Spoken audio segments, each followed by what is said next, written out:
Good morning. This is Secret of Stuff coming at you live with Ace Attorney. Once again, continuing our Ace Attorney week. Today we're starting a little bit late, which is not ideal because, as the title suggests, we intend to do the entire rest of the investigation today. Now, whenever I went and looked to see how long this trial would be yesterday, I found that once again, it's going with the new format, which I assume is going to go continue on in the next game as well, which is where we have one big investigation and then one big trial. So this will be a while, to say the least, especially considering last time we only got through the first to be continued, and there hasn't even been a murder yet. There has been a civil dispute turned robbery, and that's about it. I mean, obviously, you know, things got set up. There's the bank across the street with the money in it. There's the cat flap maker, which is absolutely going to be used in that robbery. There's that building in the middle of the pawn shop and the office. You can actually see on the screen right now on the title screen. That is empty and will probably be used to access the sewers. Because here's the thing. I think that they're going to make Herlock's prediction be correct. Because he really wants something to happen with that, obviously. And I think it is, in fact, going to happen, because I don't really see why they bring it up otherwise. Also, I mentioned, it'd be rather funny. Now, I will note, I'm not having allergy issues anymore, but I do have a cut on the inside of my mouth. And it might come up later, depending on how I feel after talking for a long time. But either way, we will get through the entire investigation today. So, here we go. See? That's why I hate grown-ups. Oh, got it. Right, jumping straight into her. All I do is feed you a pack of lies and stuff away from you. And take stuff away from you. Oh, really, Miss Lestrade? Tell me, is that overcoat keeping you warm? What? Oh my, surely you were given that. Yeah, the D let me keep it, after I looked daggers at him for long enough. Oh, right, because they tried to, Oh, as we're going through this, I'm trying to remember things. They tried to take the overcoat into evidence, right? And also the disc. Did she oh, words. Did she have to give the disc back as well? I imagine she would have had to, right? Probably. So he went through the pockets and said, "Go on then, have it before telling me to Scarper." That's a weird one. Oh yeah, no, typing in VR is a nightmare. Doing a lot of things in VR is a nightmare. Like, I, once again, don't have VR, but I have heard that, like, even if you're trying to get, like, chat set up in VR, that's really terrible as well. Or at least it can be. And it always pays off, giving people a look like you ate them. Ate them. Is my mouse on screen? I hope not. Let me move it out of the way just in case it is. I can't help feeling that this is going to get into serious trouble one day. What I really want was that nice shiny disc mind. The music box disc. But Mr. Windybank said it was practically worthless. I think I'm going to go and have another bash. Give him a long hard stare. I think not, Miss Lestrade. We shan't enter Windybank again today. Why not? That's not fair. Oh, it is working. Good job. Well, it's kind of working. You put a 1 on the end of that sentence instead of exclamation. The police are investigating the scene now and taking a statement from Mr. Windybank. But that is mine. I had the ticket for this coat, and it was in this coat's pocket. And there should be something else after and all. That's what that rotten cove said, ain't it? Yes, he did mention something about another article, didn't he?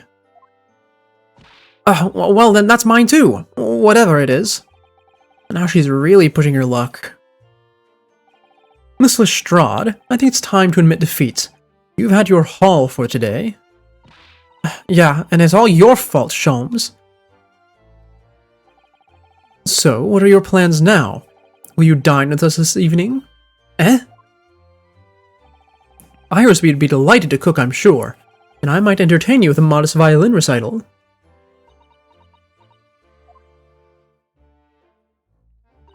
Nota. Oh. Why would I come around to your place, eh? Or have you lost your head or something? Probably you. Oh, right, alright. Oh dear, she's gone. Having reviled on me quite unnecessarily, I might add. Oh man, I feel like I'm saying these weird. I'm so focused on the...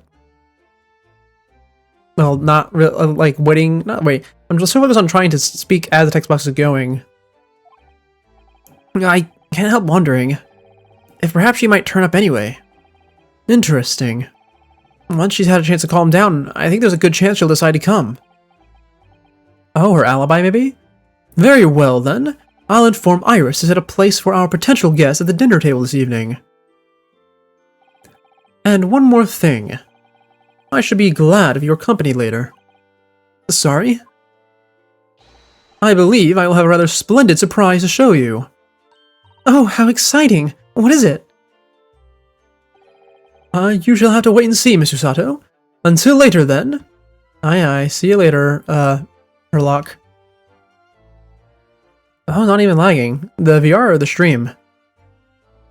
Hopefully the VR. I know you said you're quite immune to motion sickness, but laggy VR is a whole other thing. Anyways, we've returned. The Shom Suite. Oh god, her voice.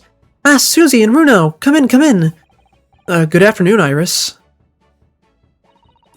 Did we spend the entire day out? I guess time passed then. Ah, the VR, okay. I guess we just did either that bit at the shop took a lot longer than we thought, or we skipped time a bit. Thank you so much for breakfast this morning.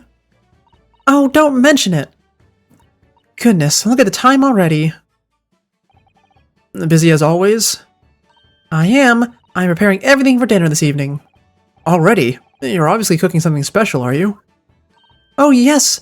After all, we have a special guest joining us. Guess who it is? Go on, you'll never guess. Look at those little eyes of hers shining. Oh dear. It is awkward when you already know the answer, isn't it? It's Ginny! Isn't that exciting? Ginny? Is that what you call her? Hold on, what's her first name? Oh, okay, yeah, Gina. It is Ginny. Ginny. Okay. It's just annoying then. Oh, what a surprise! Yes, that's wonderful news! Wow, Iris seems overjoyed at the idea.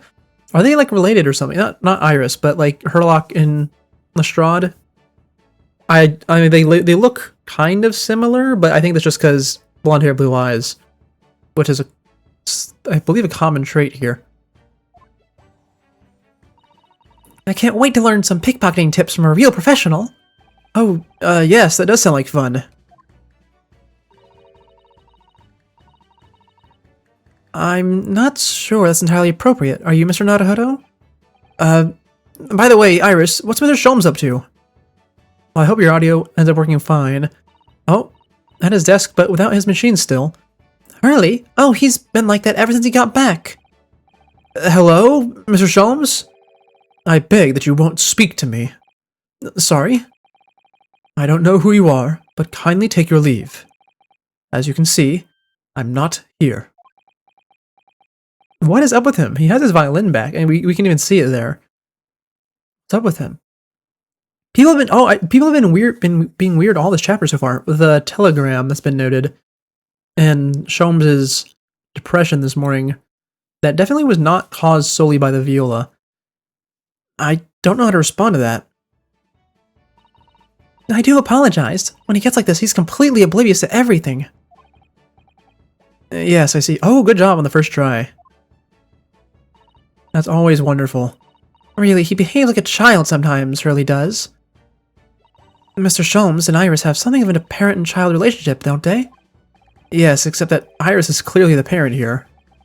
Come to think of it, I wonder where her real parents are. What's the matter, Runo? You have such a ever so funny looking face on your face. Oh, ever so funny look on your face. Oh, no, it's nothing. I know what it is. Why does this girl live here with Mr. Sholmes, you're wondering? Am I right? How? How did you... Oh, Runo, I can read you like a book. This girl is dangerous. Don't worry, you can ask me anything, I won't mind.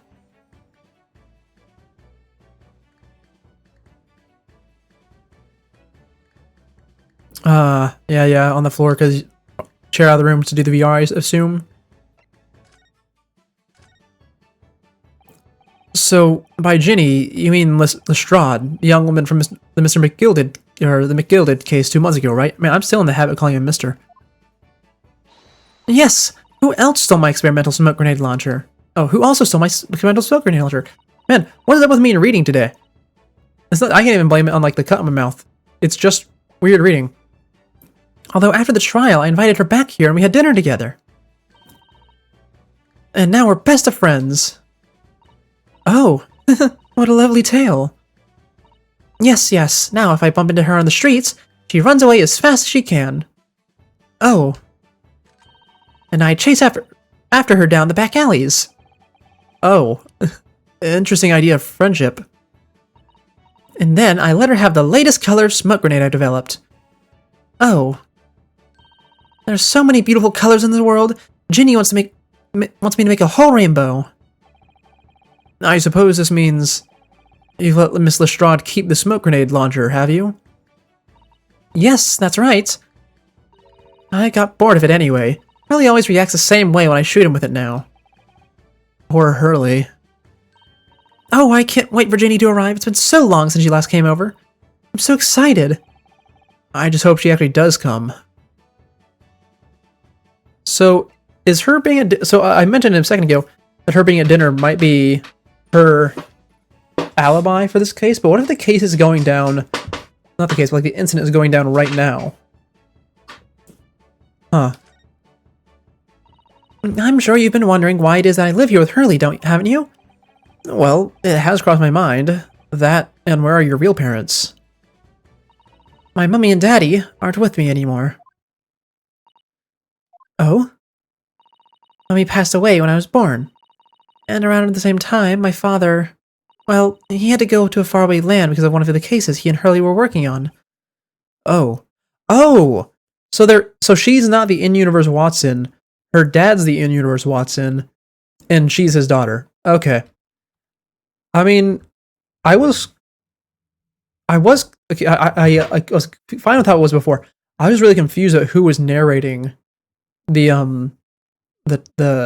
opening cutscenes. All right, well, see you later, Toad. See you later. Wait a minute. Did you say he and Hurley? Yes. Daddy and Hurley were always solving mysterious cases together. She didn't mention that before. He read them all up in his diaries. That's what's in the middle chest over there. Really? You recorded them all? Oh, new idea. So, right now, Sholmes has a manuscript being kept at the pawn shop in a locked box. I don't think it's a manuscript. I think it's one of the diaries. As like in a past case. Because I don't think... So I'm just making some assumptions here. I assume I'm going to call him Father Watson. I'm going to assume that Father Watson took a more methodical or down-to-earth, realistic approach to writing down his adventures, because they're just diaries and they're not published. So there's no reason to exaggerate like Iris does. Oh god, I just realized Iris is a character, name another character in the series. That's weird. But because of that, they probably work as actual recounts of events which could be important in court or for incidents. That's probably what Herlock had put away. So, you mean it's true? Mr. Sholmes really did have a partner with whom he tackled some of his most taxing cases? Oh yes, I mean, it's always nice to have one, isn't it? So, Mr. Sholmes' partner was your father? Exactly.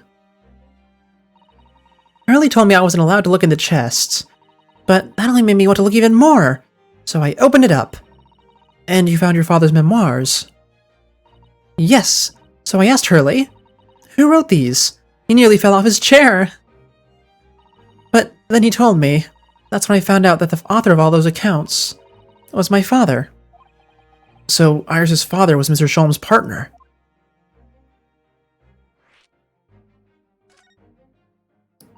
I've practically lived with Hurley all my life. I was tiny when he took me in. So, it came as quite a shock. When Hurley told me he wasn't really my daddy, I mean... You couldn't tell from the hair color? Actually, I guess anime hair logic. Never mind. It must have done. That's a strange response. I wonder why Mr. Sholmes chose to tell you, and at such a young age. Hurley said it's because he wouldn't have been able to hide it from me. Oh? Well, having lived with Hurley all these years, you might say that his ways have rubbed off on me. There are some things I can just see. Oh, okay. She has, like... I don't want to say observation powers, because in Apollo Justice... Well, Apollo Justice himself explicitly has observation powers. And I guess Athena does as well. I don't think Athena really has observation powers. Does she? Oh, she does. She does. Hers are weird. So, I never really vibed with Athena's gimmick. So let me explain some things with the older games. These games, not this one, but the other games have a supernatural aspect to them. Particularly in the original trilogy, there were two things you need to keep in mind. One, spirit channeling, like having a spirit possess your body, is a real thing. That's just something that you had to deal with in some of the trials.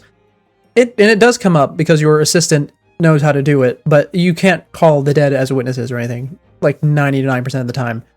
The other thing is that Phoenix has like an enchanted magatama, a little amulet thing, that he can use to tell if someone is lying to him.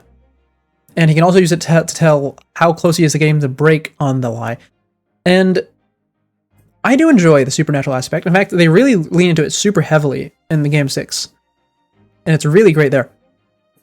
And I just want to reiterate, I think they did it really well with Phoenix, especially because it was really needed. I think I brought it up here way long time ago on stream. But in the first game, anytime Phoenix of his own volition calls someone out on lying, because that's the only way it can happen, so you don't have the whole magic mechanic that the player can interact with. What happens almost every single time Phoenix does that is he's either threatened or assaulted, and he comes pretty close to just straight up getting killed a number of times in that game, actually. And he gets saved by usually Gumshoe, his police friend. So it was a much needed mechanic, and they did really great with the lore. And then whenever games 4 and 5 came around, which were the games where you play as Apollo and Athena,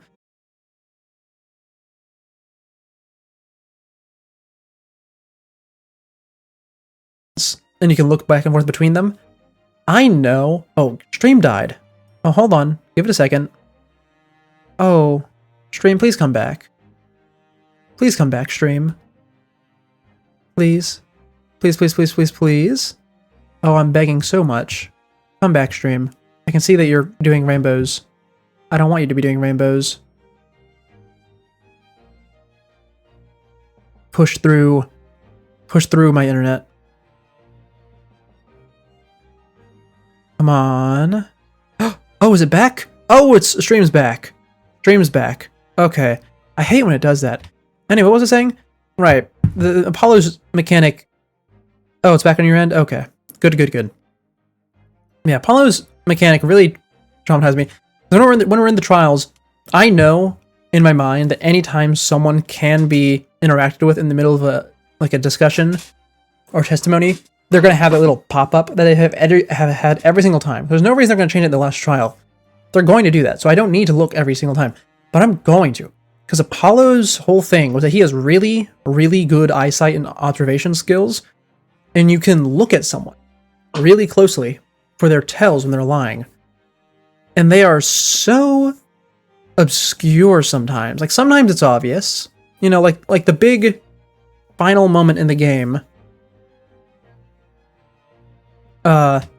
It's really, really obvious. My chat died. I need to fix that. But, other than that, it's really terrible. In fact, if you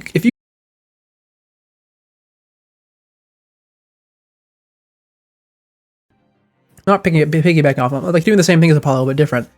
But instead of stream's dead again. Oh, it's back again. Oh, well, please don't do that this entire stream. That is very concerning. Oh, that's very concerning. Okay, well, what was I saying? Right, very good hearing, but instead of actually manifesting in the game as a hearing thing, which, you know, you couldn't really do that. I guess you could. It's on the DS. You could figure something creative out. But no, the way they do it is they say Athena can hear, like, even people's... Chatbox. Yeah, Chatbox did die. I didn't notice that. It's very unfortunate. But yeah, I was saying, Athena can hear, like, heartbeats and breathing and a lot of little subtle things. But she can't use it to tell lies. Not explicitly, anyways. She uses it to tell emotions. But she can't actually, like, figure it all out on her own, kind of. So she uses a piece of technology to, like, create a hologram, like a holographic display of people's emotions, and figure out when there's a cross between their words and thoughts or feelings. And it's so weird. It's so weird. Like, from the very moment it's established, it's so weird. Because that's a huge jump in technology. I think,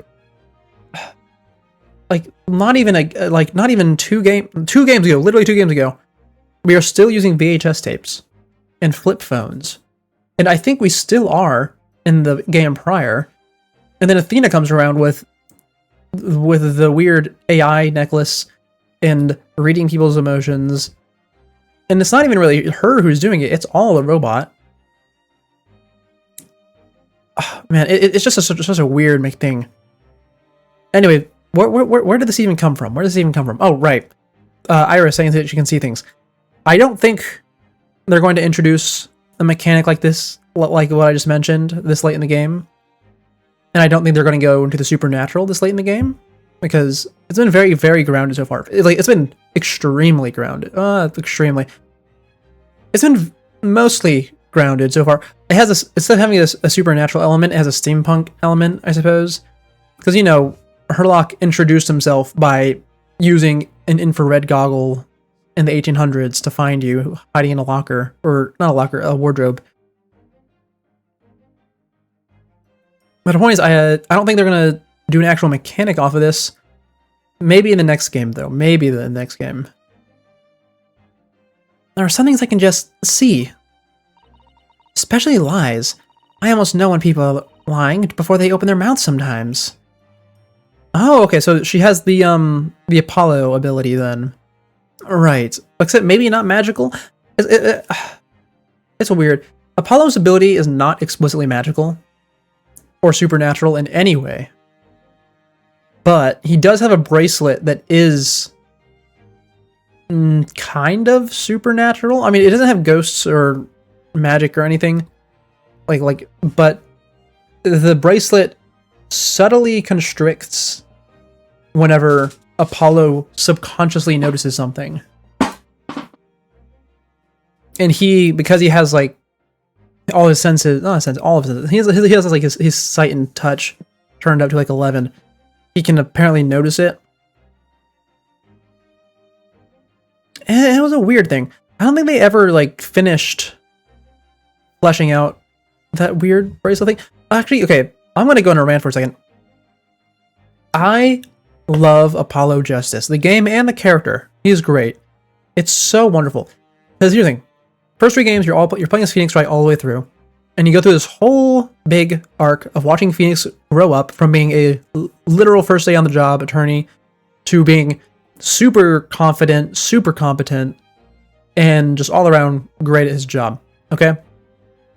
And then the game ends, everything's resolved, Phoenix is going on to become better, your assistant Maya is leaving to go train, and all that's great. Now, next game, Apollo Justice. Lots of real life time has passed. We're on the DS now. And all of a sudden, you're playing once again as a newbie prosecutor, Apollo Justice, which is kind of necessary at this point. Just like how they removed Edgeworth as your main prosecutor so that he would maintain his competence since you can't have him lose 3 games, like for every case 3 games in a row. But just like you can't have Phoenix struggling 7 years after the original trilogy, they needed, a new person. So Apollo does that perfectly fine. And then there's something really interesting, which is Phoenix is also there, and he is now he's no longer an attorney. He's like a mysterious mentor figure who's doing all sorts of things behind the scenes. And you, because you're playing as Apollo, have no idea what's going on. You know something's going on because you can tell as a player when Phoenix is up to something, and even Apollo can tell because Phoenix is not really hiding that he's doing stuff. He's just hiding what that stuff is.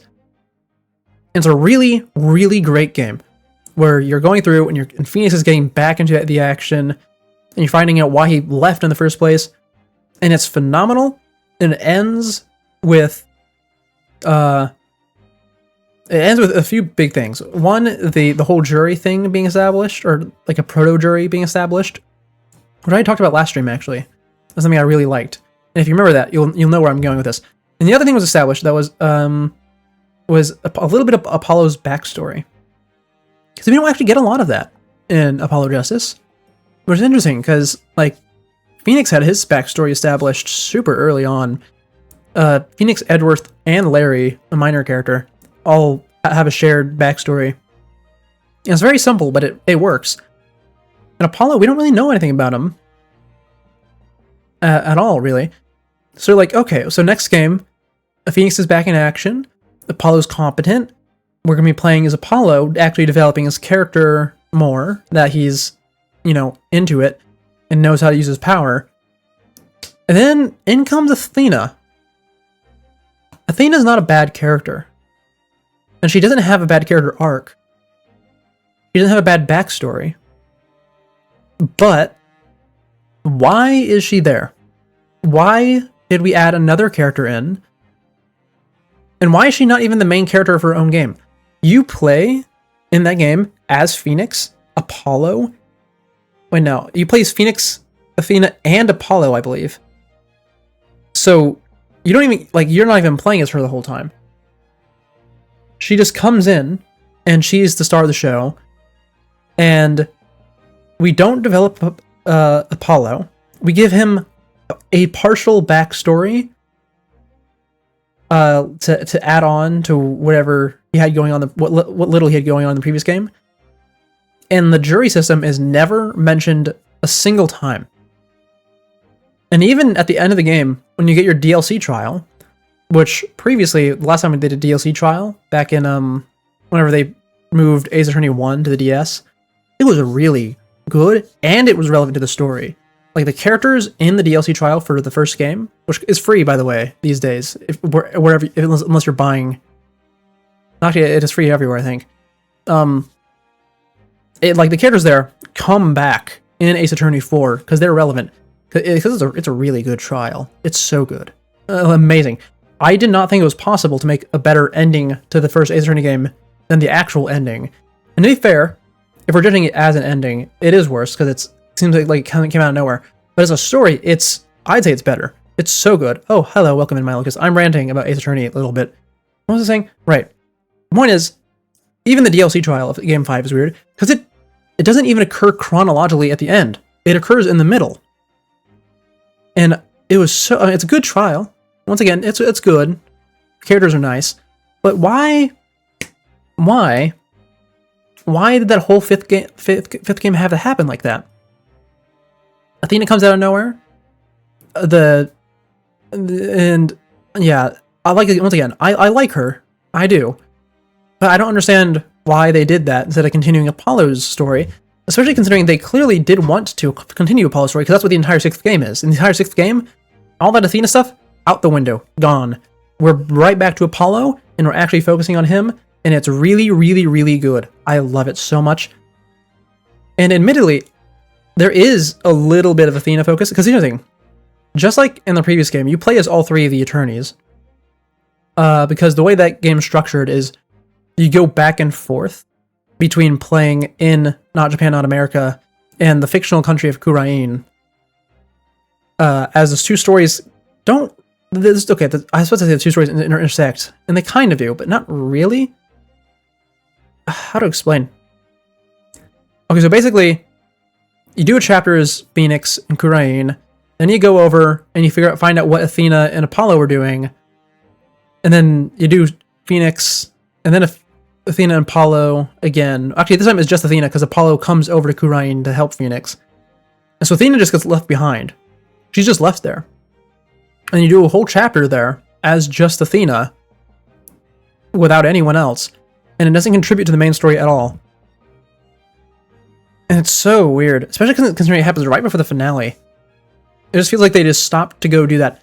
And just like I mentioned with the previous game, I don't dislike Athena at all. I think she's a good character arc. In fact, I think that chapter in Ace Attorney 6, where we just go and see what Athena's doing during all of this, is a good chapter, right?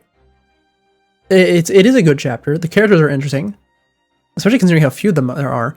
And it is kind of essential for Athena's character because it provides an actual resolution to her relationship with her prosecutor. But once again, we wouldn't have needed to do that if, you know, in the previous game, we didn't just pull her out of nowhere. And it just frustrates me. Yeah, it frustrates me so much. Because there's so many ways they could have done it better. Like, they could have made that they could have made that chapter for Athena, like, the DLC chapter, or the bonus chapter, or whatever, and that could have been the resolution. Or not the DLC chapter in that game. That game does have its own DLC chapter, it's very good. But I meant, like, the DLC in the previous games, of having one that occurs chronologically in the middle, and is weirdly... I don't know, it's just weird, it's just weird. I think I ran it so long that I've forgotten what I was even talking about. So let's just get to the game, shall we? What are they even saying? Right, Iris is talking about her powers. That's what spurred this on. Right. Anyway, I was so fascinated when I read Daddy's diaries. That's what inspired me to write The Adventures of Herlock Sholmes, actually. I'd always assumed Mr. Sholmes simply told you all those thrilling stories. Oh no, Hurley's hopeless like that. He forgets everything. As soon as he solved the case, it all but vanishes from his mind. Oh, I see. The other day, it was so embarrassing. As usual, he totally forgot about the case he just solved. So, the very next day, he gathered together all the people involved and proceeded to solve the case again. It was quite a shock for everyone. You can say that again. That is quite an interesting way to go about it. You share your father's surname, don't you, Iris? That's right, Wilson. Daddy is Dr. John H. Wilson. I learned that from his diaries that he's a doctor of medicine, you see. Okay, so, I mean, we knew that Wilson, Watson, same thing. But it's good to know his name. That's what prompted me to study and study so that I could earn a doctorate as well. Iris's father, who went to some distant land, and is a doctor by the name of John H. Wilson. Is he going to be alive? The court will now hear the trial of Ryunosuke Naruhodo. Kindly state before the court the name of the victim in this case. Oh my god.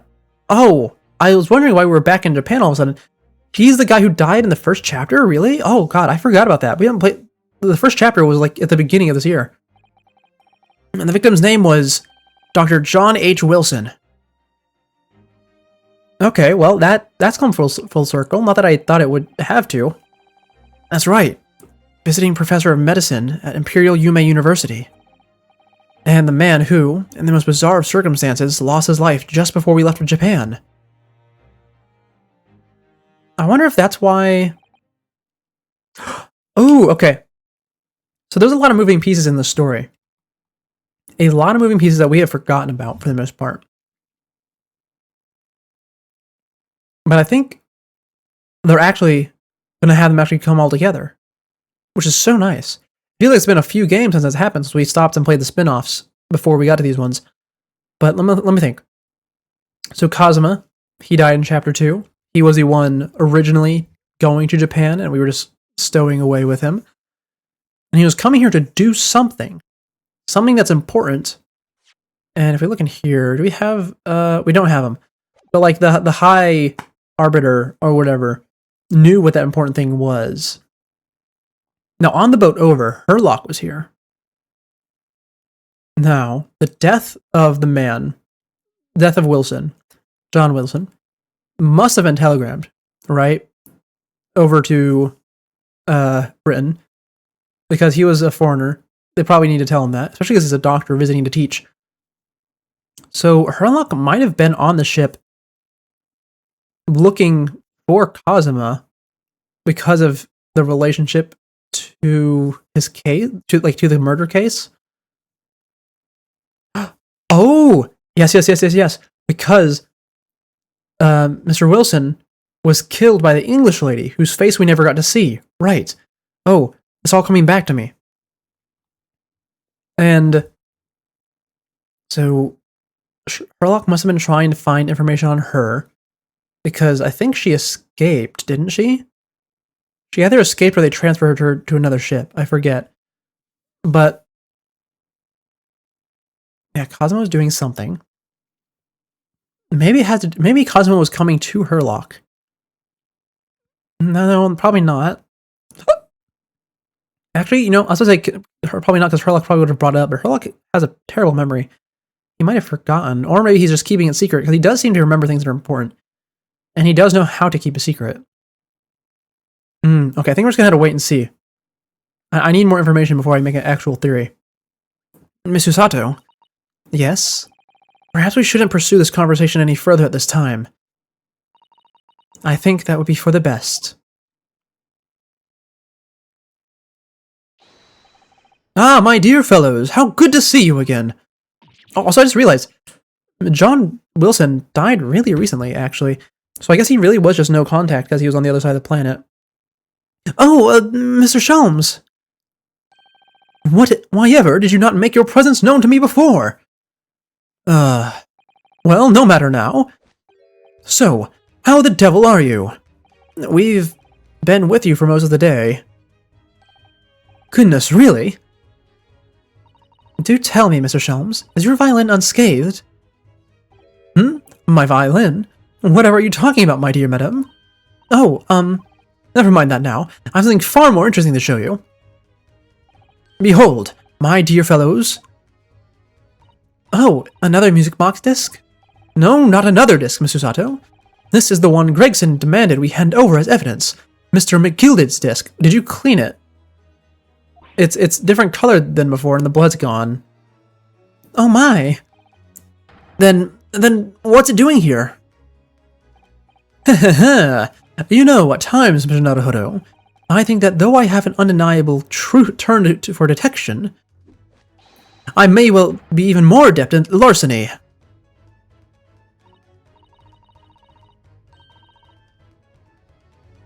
Oh, that would be wonderfully exciting. I'd be your pickpocketing assistant. And Runo could be our go-to lawyer if we ever got caught. Right. Oh, you're doing a plug VR? Ooh, that is rough. That is rough. Plus, Susie has such a beautiful handwriting, she could write all our menacing crime notifications. Yes, I'd be delighted. I'm just gonna pretend this conversation never happened, I think. Alright, well, tell me about the music box disc, please. Unless it's in my record. Can I look at it? No, I can't. I suppose I will in a second, though. I don't understand. How did that disc come to be in your possession? I thought Inspector Gregson took it back to Scotland Yard.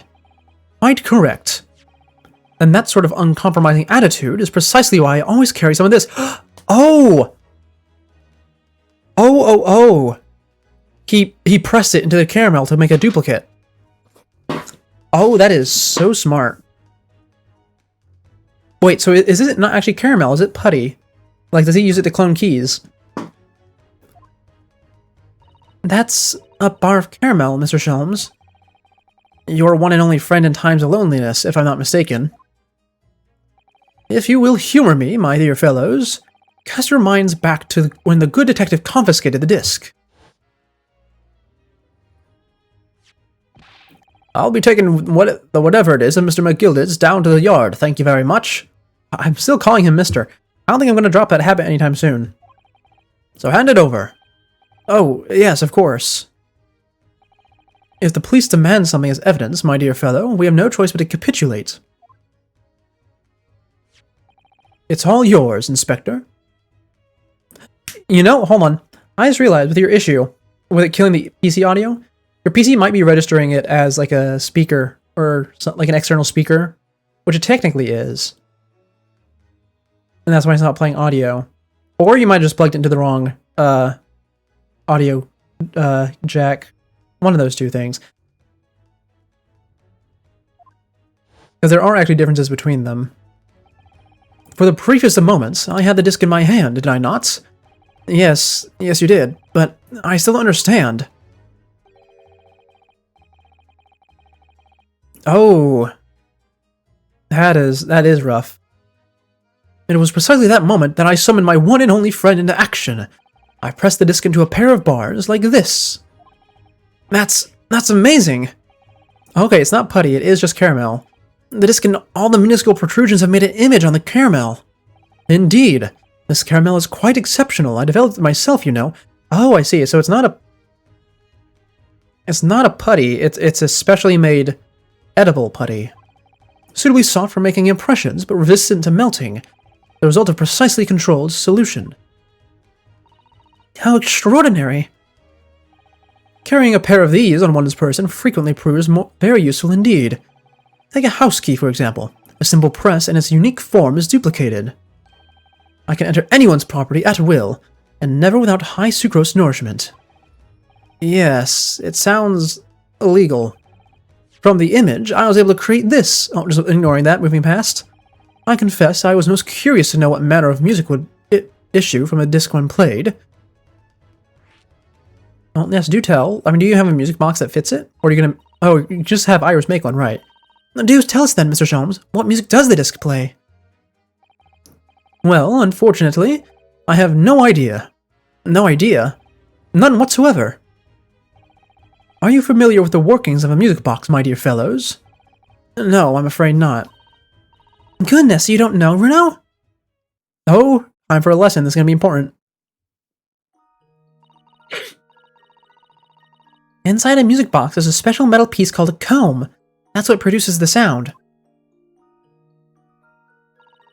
Small protuberances pluck the different teeth of the comb as they rotate past it, making different notes. The first music box invented used a rolling cylinder with protuberances on it.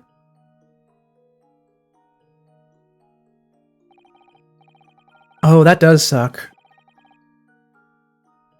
Wait, like is it dead even if you take the VR out? If so, that's gonna be that's a sign of a pretty big issue. Like a really big issue. But over time, a new type of player was produced, which uses discs such as these.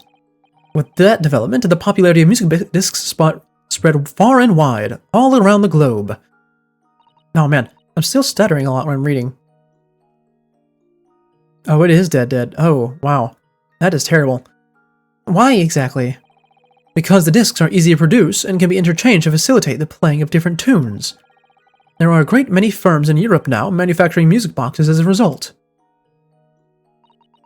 It is wonderful to be able to enjoy music, even when no performer is present. But it is the very success of the invention that means we are now presented with an insurmountable problem. What do you mean? You can see it playing the audio, you're just not allowed to hear it. Oh, that is strange. I wonder, is it maybe a monitor thing? Because sometimes your audio goes through your monitor instead of your... Well, I guess it usually goes through your monitor, unless you have something plugged in. You know, thinking about it, I suppose a lot of people don't have, like, actual speakers for their PCs anymore these days, do they?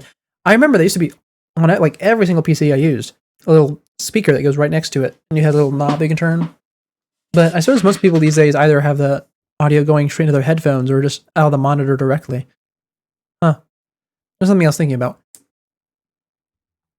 As you may imagine, the construction of one firm's music box does not match that of another. And we have no way of knowing in which music box this particular disc was designed to play. There's no resolution to this problem, I'm afraid. It's quite intractable. Ah, I see. So that's why. Naturally, I tested the disc in a few music boxes that I have at my disposal. Oh, you fixed it, good job. But as you can hear, no avail. Huh. The results were equally unsatisfactory in this one. So, I am presently engaged in acquiring an example of all music boxes ever made in Europe. Every single one? That's Hurley for you. Always taking things too far. But my dear girl, an unsolved riddle is quite repugnant to my constitution. You know, here's a thought. Apparently there's supposed to be 2 discs, or at least 2 items. The other item probably is another disc. So, what if you're supposed to play 2 discs in tandem? That might be it. Or perhaps it's not a music disc at all?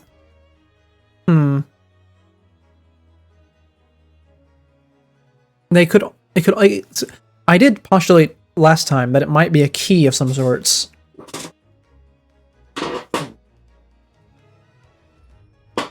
Well, I think either the double disc theory or the key theory are the ones I have right now. I don't think I know. Those are the 2 I have right now. We'll have to see, though, going forward. This game has been doing a really good job at being hard to predict. Because in the other games, like the mainline games, you can definitely figure out a trial between a halfway and a quarter way through it, using actual reasoning and not just guessing based on writing tropes. Which is a good and bad thing. It's really good that it makes the player feel smart, right? It's so good. But also, sometimes it's not great because the writing isn't always great. Like, there are a few cases that are quite infamous in the series for being really, really, really horrible. And if you figure out one of those partway through and you're just sitting through those chapters, it sucks. Oh, it sucks so bad. I mean, that sucks bad anyways, but it sucks even worse. Oh, hold on, I skipped that line. But, my dear girl, an unresolved riddle isn't quite repugnant to my constitution. But surely all the different types in Europe will amount to a huge volume of music boxes, won't it? Yes, that is certainly true. In the worst case, I shall just have to ask you to vacate the attic room. What? I think there's better solutions than that. Yeah, I'm surprised you didn't even ask Iris to try making anything. Magnus McGilded. Not a name I expected to hear again so soon. After all, you don't actually need the music box, you just need the comb. Yes, it's only been about 2 months since that grisly case.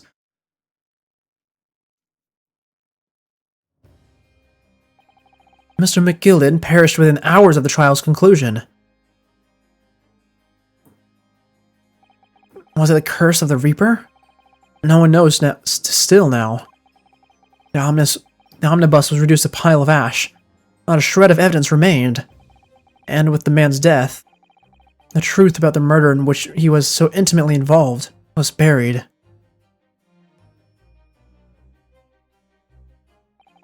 Even though we successfully established Mr. McGild's innocence in that trial, the newspapers are still claiming that it remains an unsolved case.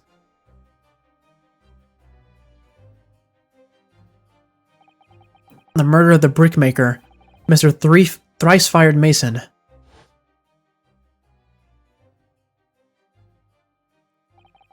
In the end, the truth of the matter remains a mystery. We still have no idea what really happened that night. You know, they did mention that earlier that the Hatter has sort of disappeared. I wonder if he's going to come back. And although Mr. McGilded was found not guilty through my defense, I still don't know if that was the right judgment or not.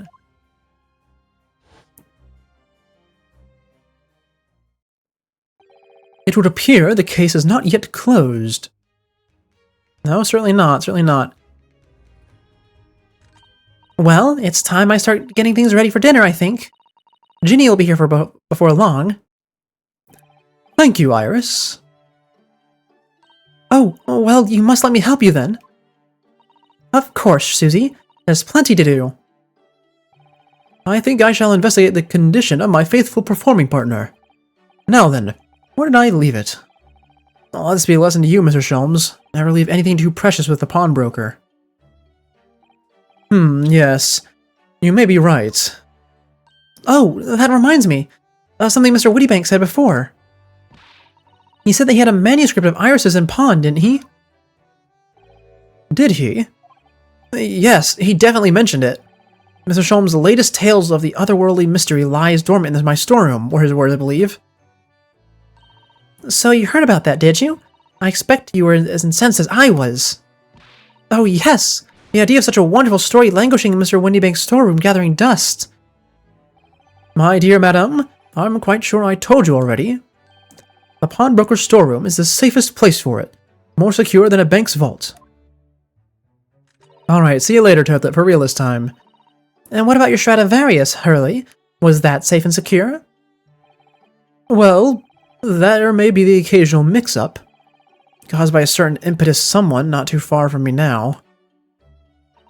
Do you have any idea how long it took me to write that Baskerville story, Hurley? Oh, it sounds so exciting! The Hound of the Baskervilles. I should love to read it. Oh? Was she supposed to know that it was about hounds?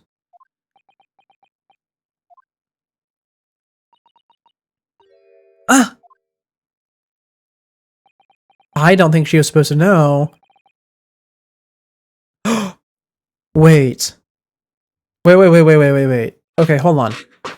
Either she was not supposed to know this, and she looked into the storeroom and found it, which I don't think is the case, or this has to do with the telegram. What's going on here? Why does it feel like an icy chill just swept through the room? Susie, what did you say? You said The Hound of the Baskervilles? But how could you know the full title? Well, that's because Mr. Sato is such a great fan of all the stories about Mr. Sholmes, of course.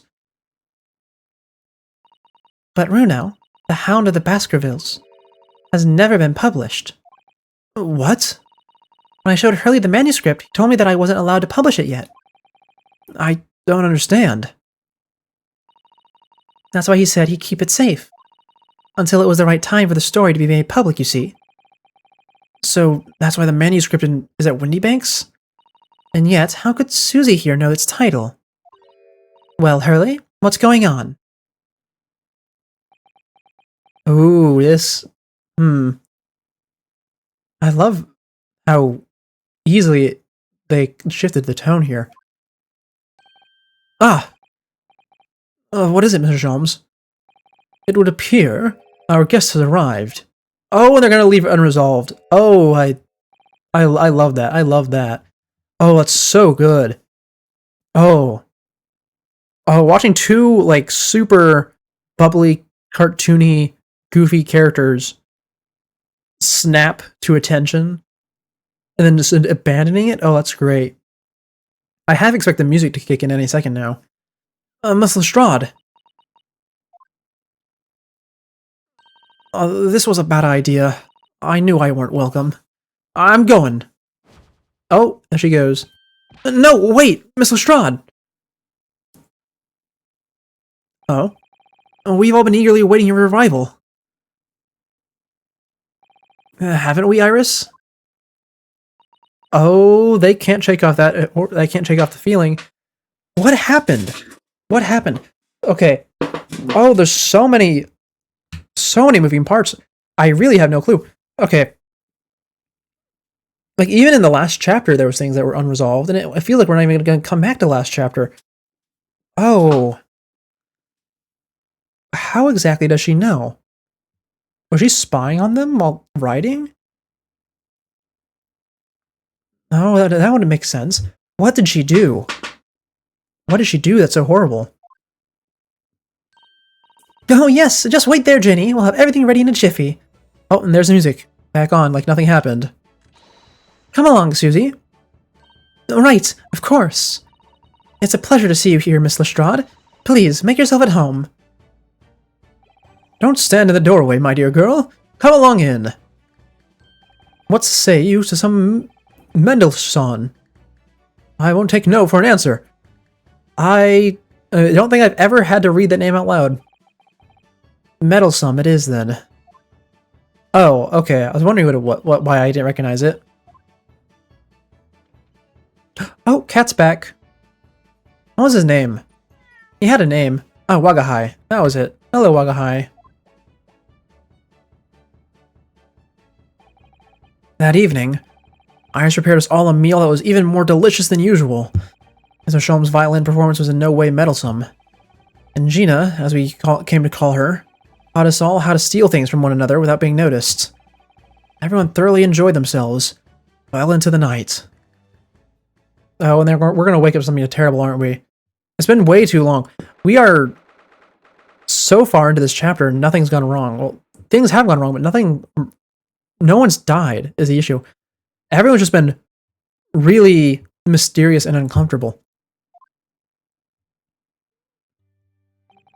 That was a very enjoyable evening, wasn't it? Oh yes, Iris's cooking was truly divine. And I feel as though I can still hear the enchanting strains of Mr. Sholm's violin even now. Best of all, I bet I could steal the glasses from his lordship's face next time we're in court. Naruhodo-san, could I consult with you about something, I wonder? What's the matter, Susato-san?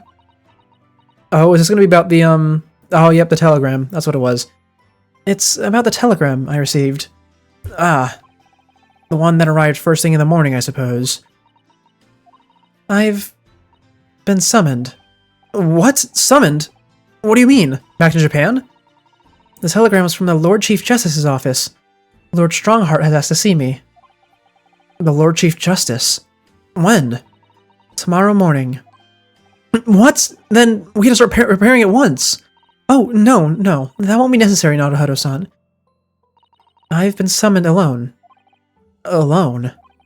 What on earth for? Oh, does this have to do with Kazuma, perhaps? I have no idea. I suppose I shall find out tomorrow. What's all this about? Whatever it is, it's making me feel very uneasy. Is she gonna get arrested?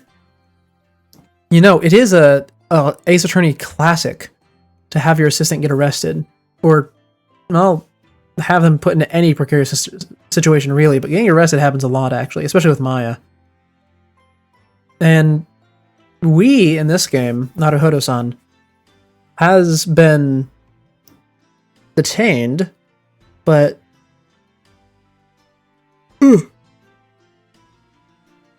Susato has not had a turn yet.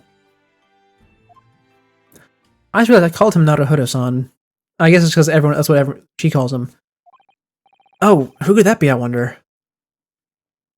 Good evening, friends! Oh, Iris, hello again. Oh, and Lestrade. And Gina too. Yes, Ginny's going to stay with us tonight. He's going to be sleeping in with me. Isn't that right, Ginny? Well, yeah. How lovely. Let me make a pot of tea. Staying in with Iris, but she came up here to talk about it. You know, I learned so much today. Oh, what in particular? I have a feeling that she's about to slam her hands down on the table and not say anything in particular, but shift the tone completely. All those things Ginny showed us. Wasn't it wonderful? Ah, you mean all those pickpocketing techniques? We had fun trying them out on each other, didn't we? I think I've awakened a natural talent. I could earn a living from it. You might be getting ahead of yourself a little there. So, what brings you up to our humble quarters at this late hour? Well, you see, I came to return this. Wait, what? That's mine! Oh my, however did you... I told you, didn't I? I have a natural talent for it. Oh, yes, I'd forgotten. Iris literally is a child genius. So anyway, here, you can have it back. Not that I really understand why you wear it, though. Thank you. Alright then, good night. Yes, good night. Oh, she just swiped something, didn't she? So this is your office, is it? What do you think, Ginny? I think I wouldn't fancy me chases with a lawyer what lives in a place like this. Oh, chances. I always have struggled so much with their lines. I think I wouldn't fancy me chances with a lawyer what lives in a place like this. Yes, me too. It seems as though Iris here still has something she'd like to talk about. I suppose she probably wants to talk about the manuscript. Yes, I suppose she probably does.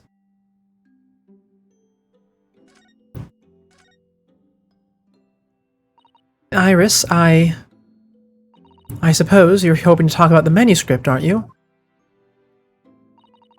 Aren't you going to tell me? I need a little more time, please.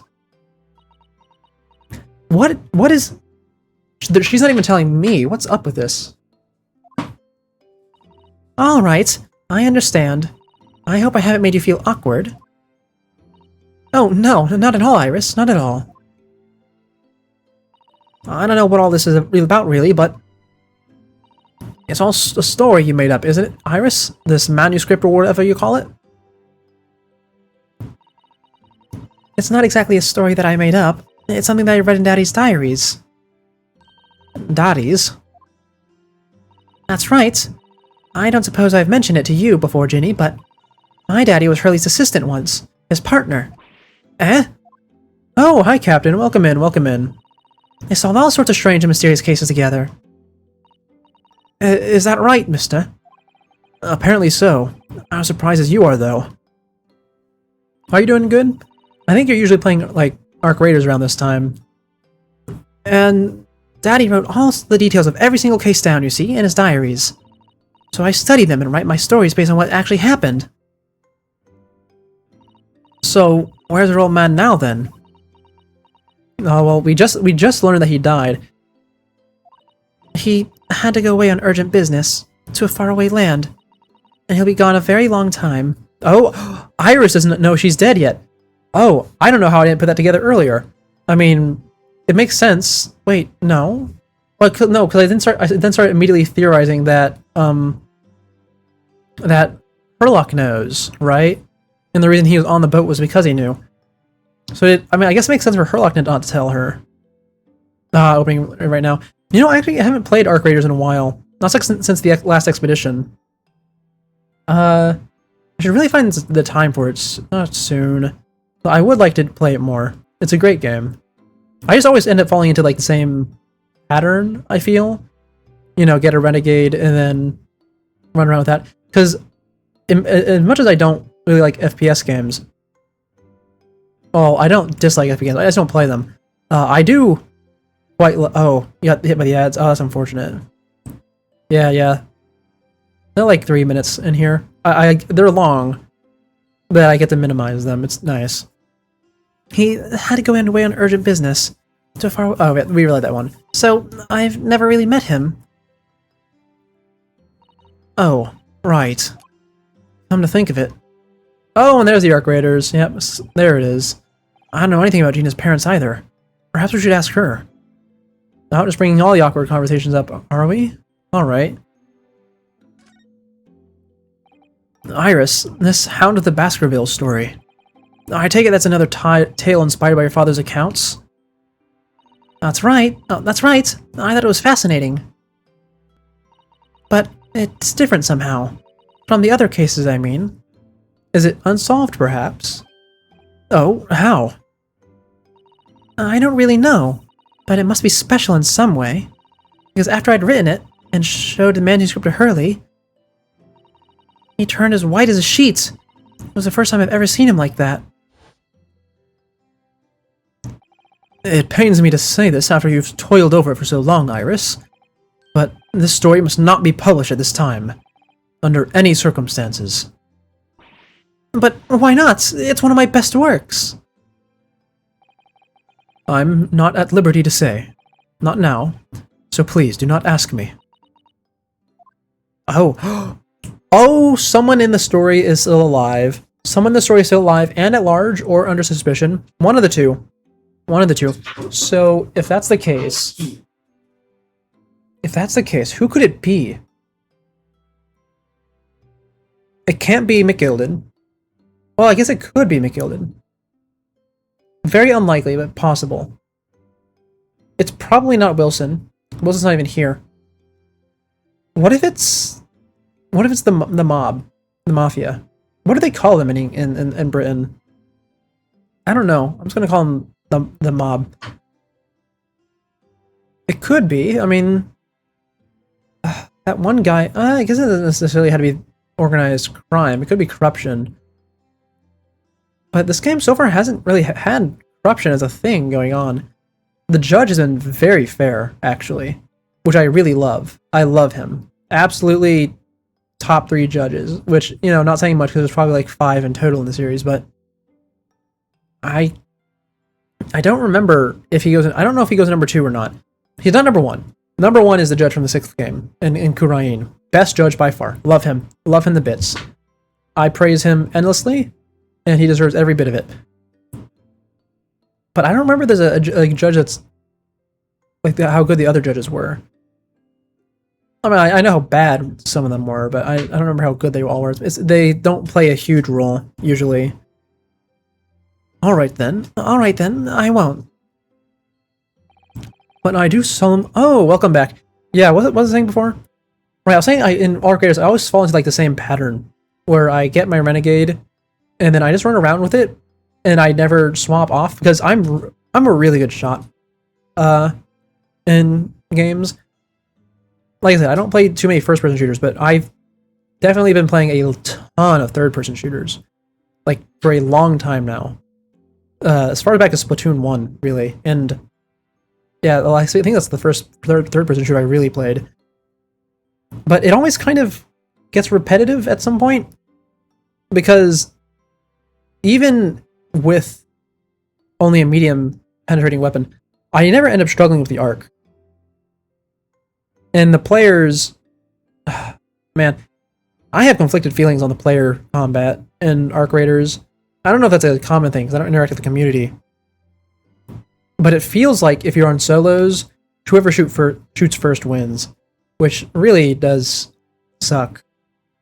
Because, yeah, it is nice. And, you know, admittedly, I've not really had strong feelings for the Tempests, but I think it's just because I never, ever get Tempests. Like, I don't think I've ever found the blueprint for it, and I barely ever pick them up anywheres. So I just haven't had a chance to use it too much. What was it, though? There was another weapon I really liked.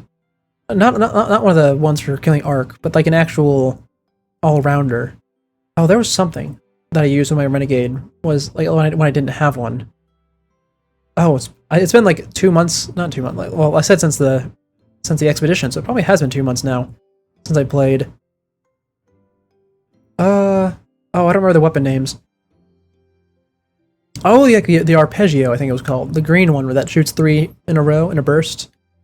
Yeah, I like that one as well. It's a bit weird, and it goes through ammo really quick. That one was fun as well. I quite liked it. I think I just have a thing for the mediums. Yeah, it is definitely hard to win.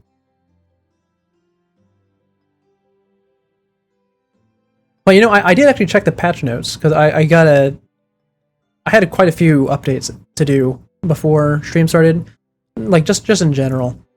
Oh, the anvil, that was it. Yeah, I really like the anvil. I'm not so much on the Venator, oddly enough. It just bugs me, the way your character keeps their hands positioned when they're holding it but not shooting. I just don't like it. It just bugs me a lot. Yeah, anvil's nice. But yeah, I did check the patch notes. I'm not gonna. I mean, if you went in without playing reading them, I won't say anything. But it did seem interesting, to say the least. I want to get back into it, especially because some Arc should be more worthwhile to fight now. Yeah, Arpeggio is fun.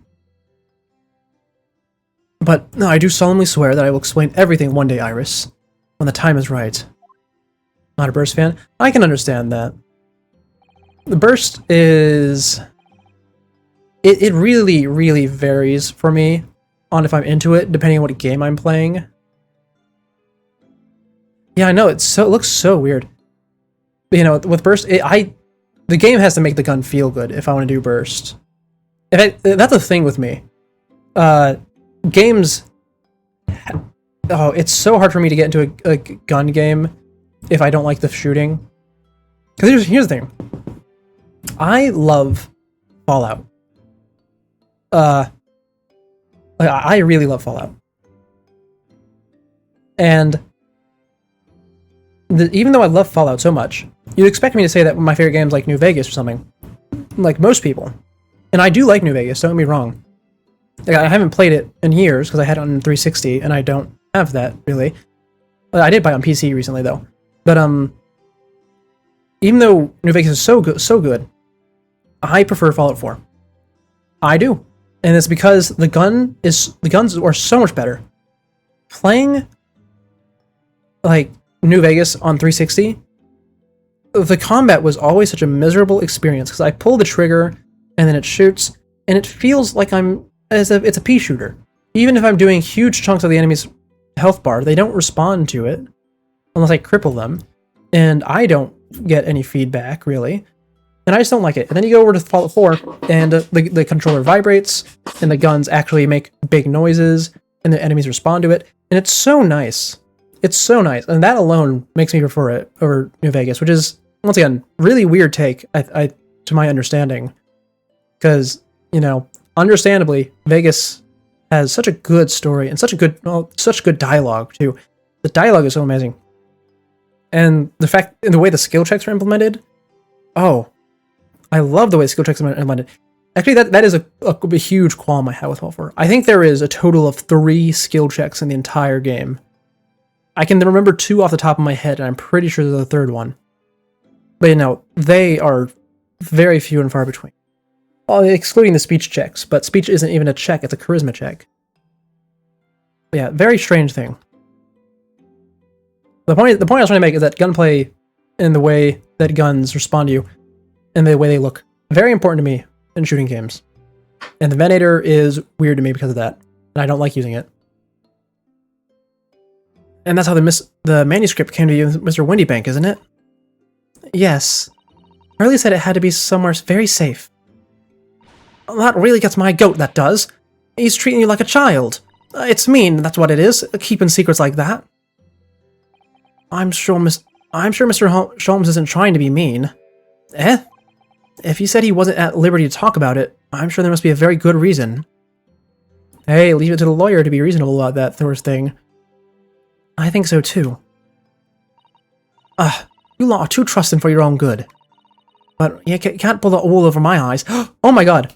Is Sholmes gonna go on trial? There's no way, right?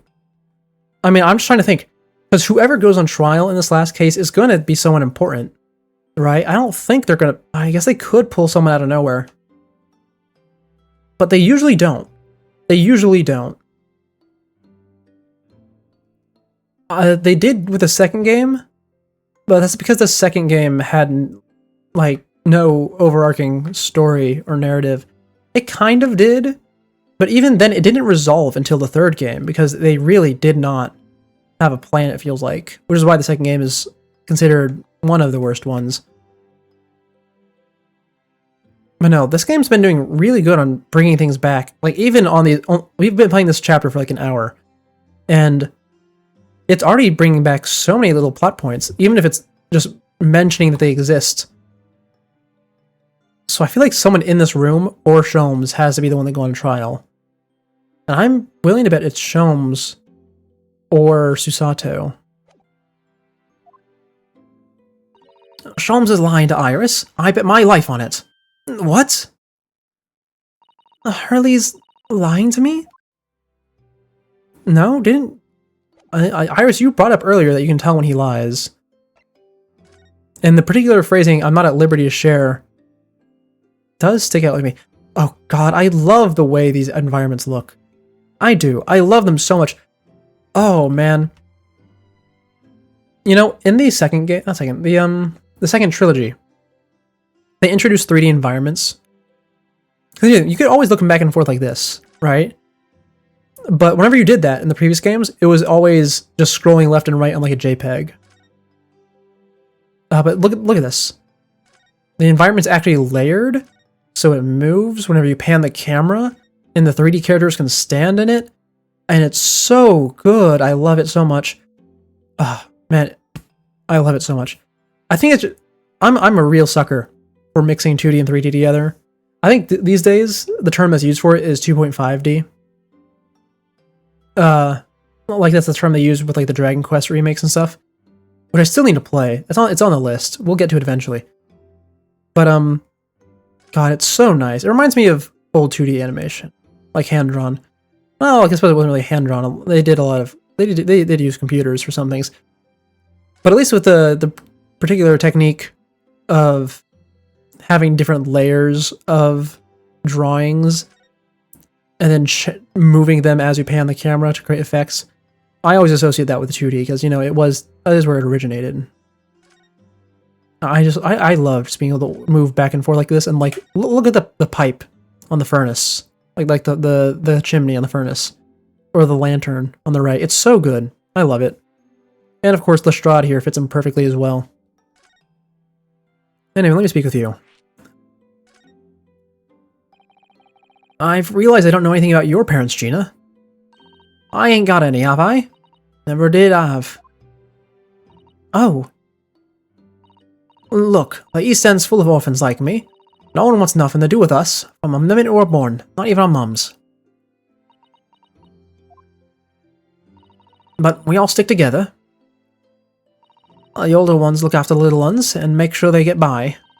So that's why you're a pickpocket. Heh, nah. Diving's my life. I love it. I get a kick out of it every time I lift some pompous idiot's purse. And that's how we all afford to eat. I'm like Robin Hood, aren't I? That's how I see it. Oh, Gina.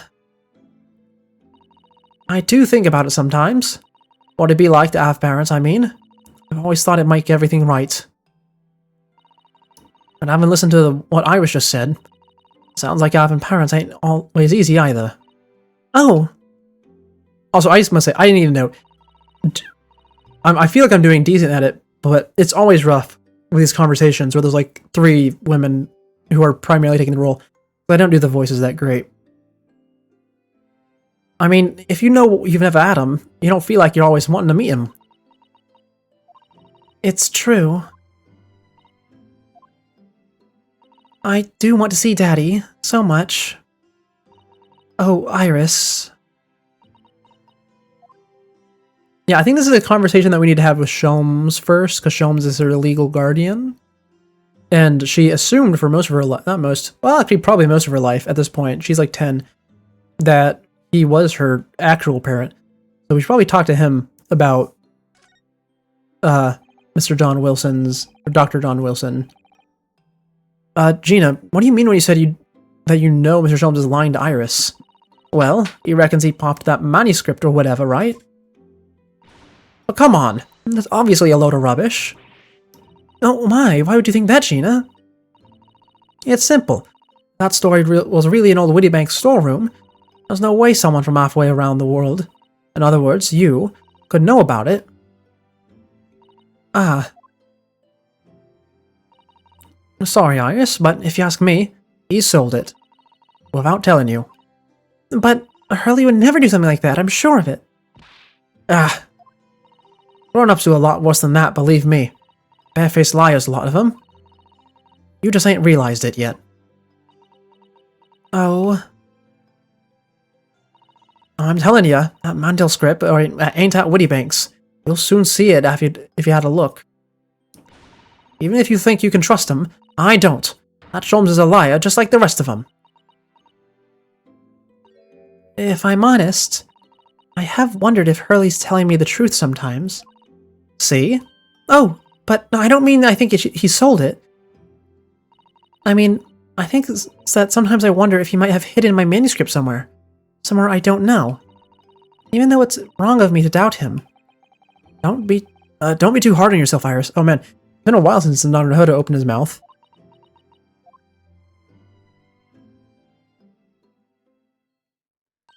Anyway, I do think... Oh, no, okay. So I have conflicting theories now. So whenever Sholmes initially brought up that the manuscript was being stored in Windybanks, I immediately thought, no way. There's no way it's a manuscript. There might be a manuscript in there, but there's definitely something else in there that's more important as well. And then, whenever I found out about the manuscripts being based on actual diary entries by Dr. Wilson, I thought, oh, maybe it is the manuscript, and that he has, like, that the manuscript itself is important evidence. And then we got the information that Iris showed it to him, he went pale, and then he put it away. So I think it's probably the manuscript and the original diary entry that are hidden somewhere, but maybe not at Windybanks. He might have put it somewhere else, and he says it's in Windybanks, in case anyone goes looking for it. But I still have no idea what the significance of it is. Once again, there's so many moving parts in this chapter. I love it. Oh my goodness, look at the time! Come along, Ginny. We should go back downstairs. Yeah, all right. And please, don't mention any of this to Hurley, will you? No, of course not. Good night then, Iris. Good night, Gina. You must let me make breakfast for you tomorrow morning. I insist. Oh, yes, please.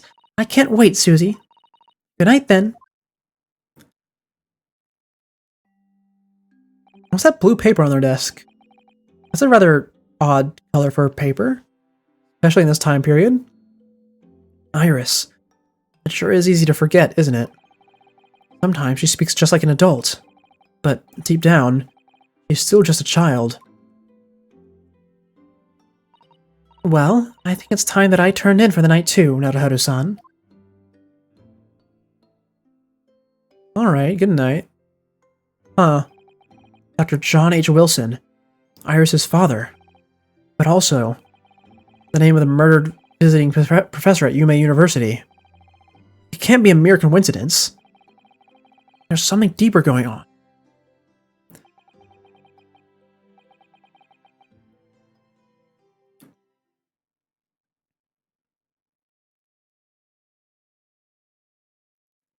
Oh, okay, I was wondering, are they going to to be continued? I was really quiet for a second. I feel like this chapter is doing a really good job of putting me on edge. Naruhodo. Mr. Naruhodo. That voice. That's Mr. Sholmes. Oh, I guessed wrong. Oh, what's going on? It's the middle of the night. It's Miss Lestrade. She's gone. Gina? She was supposed to be sleeping in Iris's room, but her bed is empty. Well, she is an independent young woman. Probably decided to go home, no? I think not. From speaking to her before she retired, I received the distinct impression that she was looking forward to breakfasting with Miss Usato. No, I don't believe the girl has gone home, but I've been waiting for over an hour. Over an hour? Oh. If you'll indulge me, look out the window, my dear fellow. What's this about?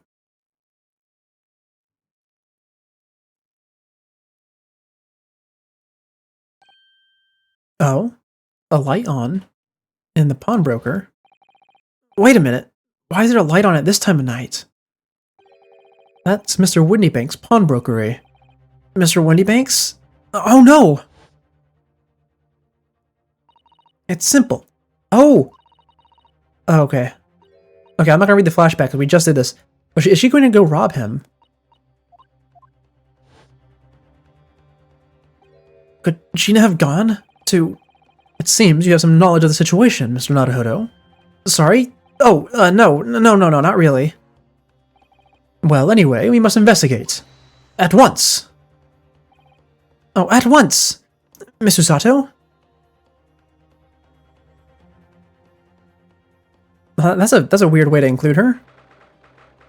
1:14 a.m. The door to the Windybanks, it's open. And the lamp is burning. It must be Gina, mustn't it? Let us hope it's nothing more than sinister. Oh, it's nothing more sinister. What? Come, there's not a moment to lose. You know, I was expecting that when we woke up in this game, that the shit was really gonna hit the fan. I did not expect it to be happening in the middle of the night. I thought we were gonna sleep through everything that happened, but I suppose waking up in the middle of the night to go do it also works. Clearly, something is afoot inside.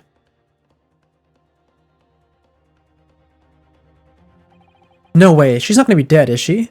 Oh yeah, there's a ton of blood on that calendar. Oh boy, there's no one here. Oh yes, there is. Oh, gunshot. Ah, Mr. Sholmes, Mr. Sholmes. What the? Has Sholmes been shot? Leave me, Mr. Naruto. But after them, go. All right. Ooh. Blast. I've lost them. Hello, hello, what have we here? Oh, okay. The alarm was just raised by this pawnbroker's, sir. Would you have something? Oh, God. This guy's throwing me off. Hold on. Hello, hello, what have we here? The alarm was just raised by this pawnbroker, sir. Would you happen to know something about that? Officer, come with me! It's my friend, Mr. Sholmes. He's been shot. Shot! With the policeman close behind me, I ran back to Windybanks. He's not going to be missing, is he? Oh, no, he is there. He did get shot. No way is he going to die, right? Oh god, I'm going to have to listen to their actual voices again. Oh, it's so wrong. Oh, it's so wrong. How bad is it? Never mind me, but there's much at stake. He's fine. I like his. That door. In the storeroom. Hurry. He does have a raspier voice than I imagine. I think it's just because I try to make him super, like have a ton of bravado. Where's the policeman at?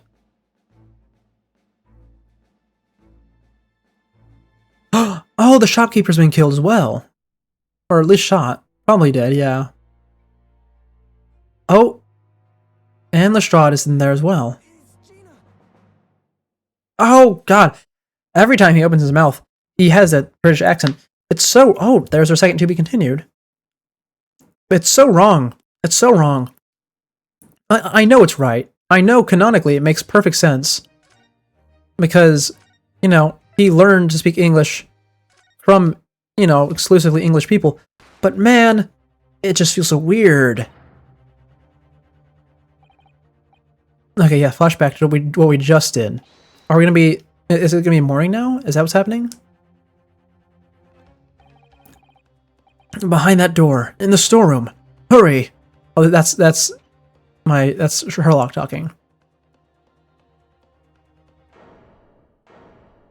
Was that flap always there? Or was that made with a cat flap maker? Also, they put the gun in her hand, I just noticed. She absolutely is not the one who did this, though. From that moment, Windybank's pawnbrokery became a crime scene. Everything that followed happened in a whirlwind of activity. The arrival of the police, the preliminary investigation of the scene, and the questioning. It was just before dawn before I was allowed back into my lodgings at 221B.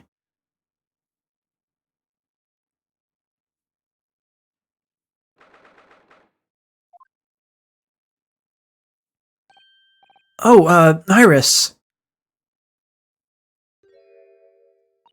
A telegram came, but all it said was, wait at home. Oh, yes, we asked one of the policemen to have it sent. It was simply impossible to come back. When I woke up, I was all alone. Hurley and Ginny were gone. Everyone was gone. What happened, Renaud? Poor Iris, she's trembling. She's obviously trying very hard not to let herself get too worried. I'll explain everything that I know. Something awful has happened, hasn't it? Yes, I'm afraid so. Wrong button.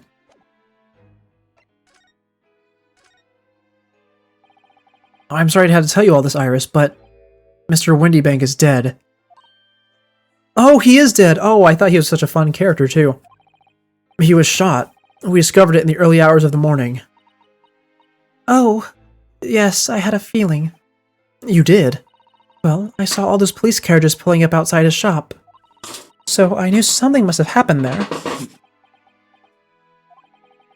When we entered Windybanks in the small hours, we disturbed a gang of 2 thugs. They ran out into the street, and I chased after them, but they got away. So it was one of them who shot old Mr. Windybank, I suppose? I don't know, but that's not what the police believe at the moment. Oh, why not? They've arrested someone else as their prime suspect, you see. Gina. Ginny? But why? Well, the thing is... No, Ginny wouldn't do something like that. I know. None of us think she did it. Then why have they arrested her? I'm sorry. There was nothing I could do. Ooh, okay. Oh, and they're immediately putting me on this one. I do like that they do that. It keeps the flow of the conversation nice. I don't understand why they arrested Ginny. It's not fair.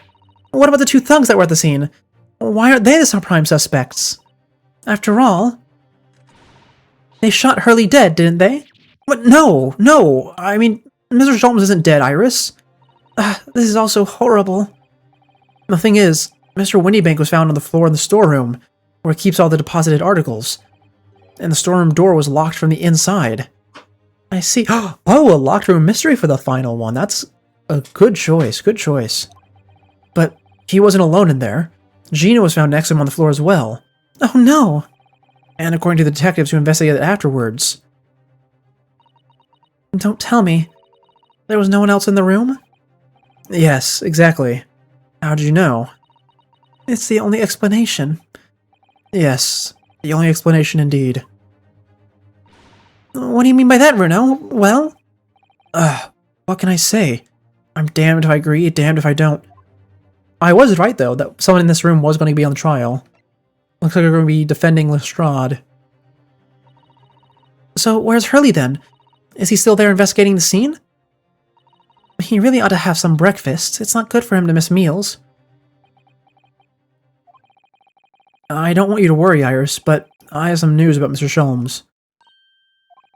He was taken to the hospital this morning. What? Well, when we entered Windybanks, a gun was fired and he took the bullet. Hurley was shot? No. It's alright, his life isn't in danger. Really? Are you sure? Where is he? Which hospital? He's at St. Sinner's. They're tending to him there. That's quite the name for a hospital, ain't it? I must see him at once. I'm sorry, Iris, but you can't.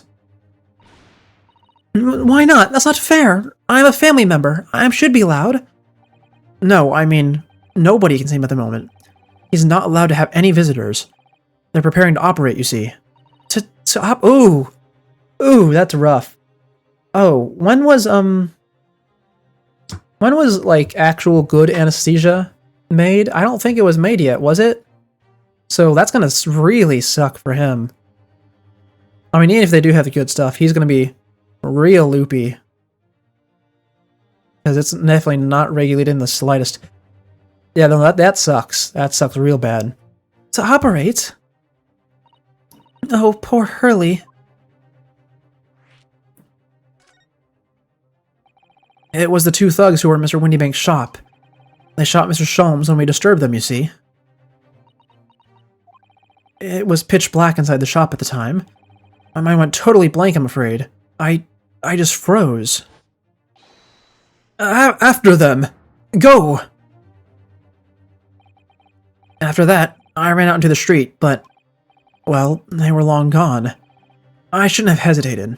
I'm so sorry. It's my fault. I let them get away. I think that's a very good thing. Sorry? Well, if you'd seen which way they went and chased after them, you might have been shot as well, Bruno. Oh, on top of everything else, I couldn't bear that. Oh, Iris. Where's Susie, Bruno? She's still at the police station. Oh, why? I expect she's still being questioned. Police said they wouldn't be finished for a while. Why aren't you there, then? Well, I didn't get a good look at the criminals anyway, so they weren't questioning me for long. And Mr. Sato stayed behind at the scene to tend to Mr. Sholmes, so they didn't get started until later. Ah, I see. Besides, one of us had to come back to be with Iris. I'm glad Inspector Gregson agreed to let me leave early. Oh, okay, I was wondering. That didn't seem like a very good reason. You should have let me know, and I would have come to the station.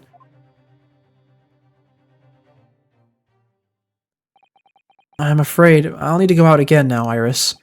There's not much I can do at the moment, but I can at least try to find out how Mr. Sholmes and Gina are getting on.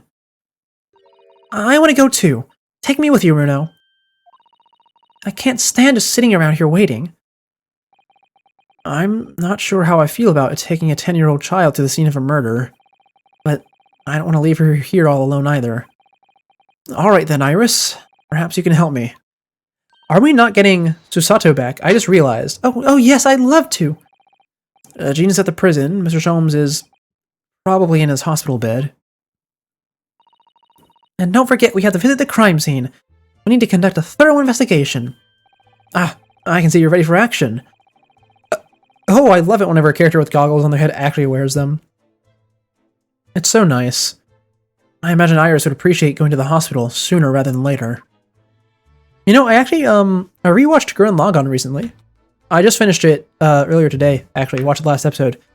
And I really, really love Simone's goggles. They're so nice. I mean, he doesn't wear them much. Like, he wears them in the first episode. He wears them somewhere else in the first half. And then at the very end of the show, right before he gets his big star glasses that everyone knows, he does actually put his goggles on one more time.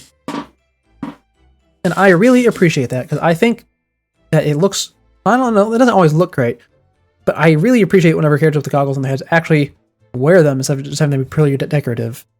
Not that there's anything wrong with the decorative goggles, though. They can work as like a hairband or something.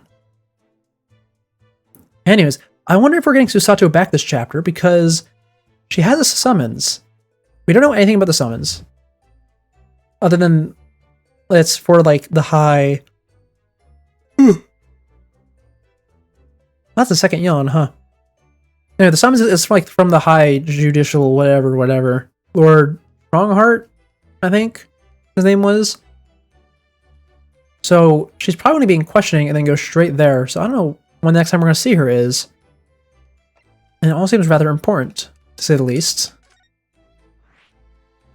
New location has been added. Let's go to the prison first, right?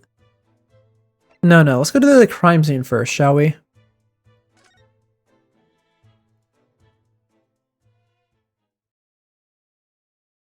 And there's the Bobby. Blood on the calendar. It's also very cracked, so someone slammed into it, but also someone splattered blood on it. Interesting. Bird cage in the back is knocked up, or knocked over, it's tilted. The weird contraption on the floor is not triggered, interestingly enough. There are the 2 cameras we need to check that are in here somewhere. And we can't see the rest of the room. What time is it for me? It is rather near midnight at this point. I usually stream rather late, because my schedule is rather consistently start late, end late, as far as, like, actual stuff I need to do is concerned. But yeah, no, I am about as far west as you can go while still being in the United States.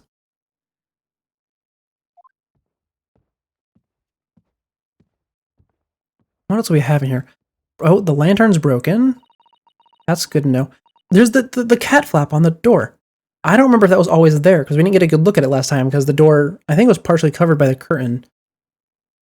And I can't actually fully examine it, but I always like to do this, where I examine the room before we actually get the exam button open.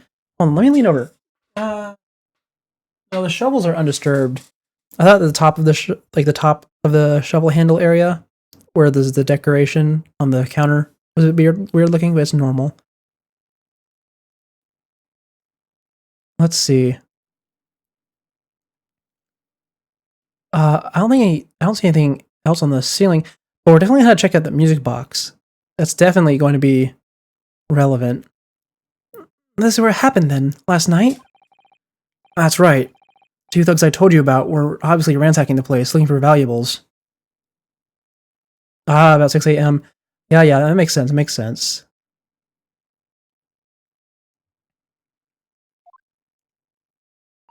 But apart from this policeman here, you didn't know anything had happened.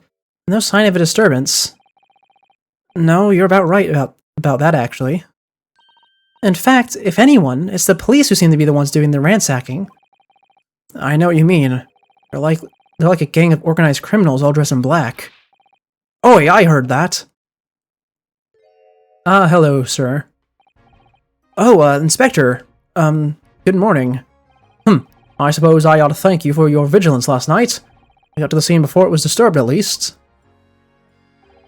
Shame you let the two rogues get away, mind? Yes, I'm sorry about that.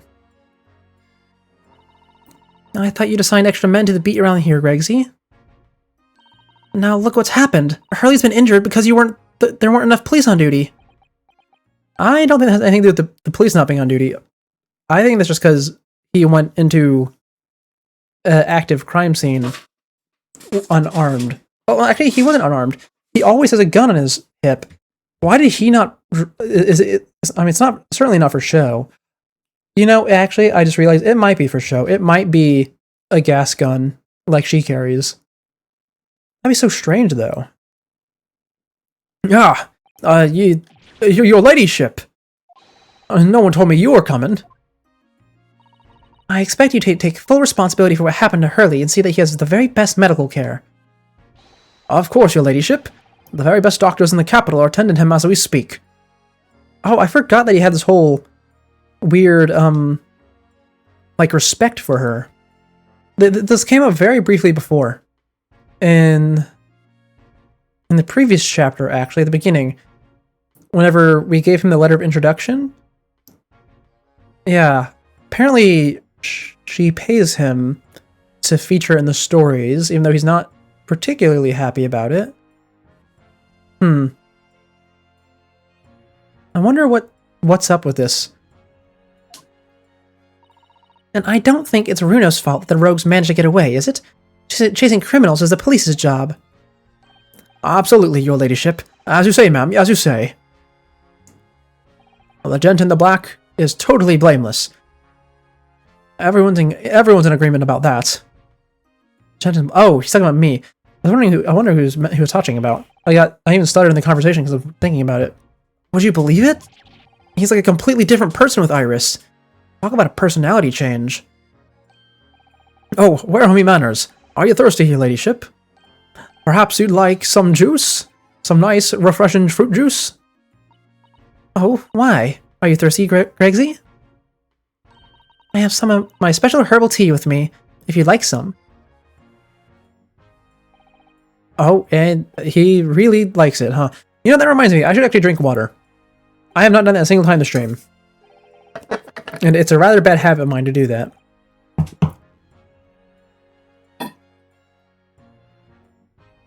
There we go. Water has been consumed. Ah, lovely. Thank you very much. That'll really hit the spot, your ladyship. I don't even recognize him like this.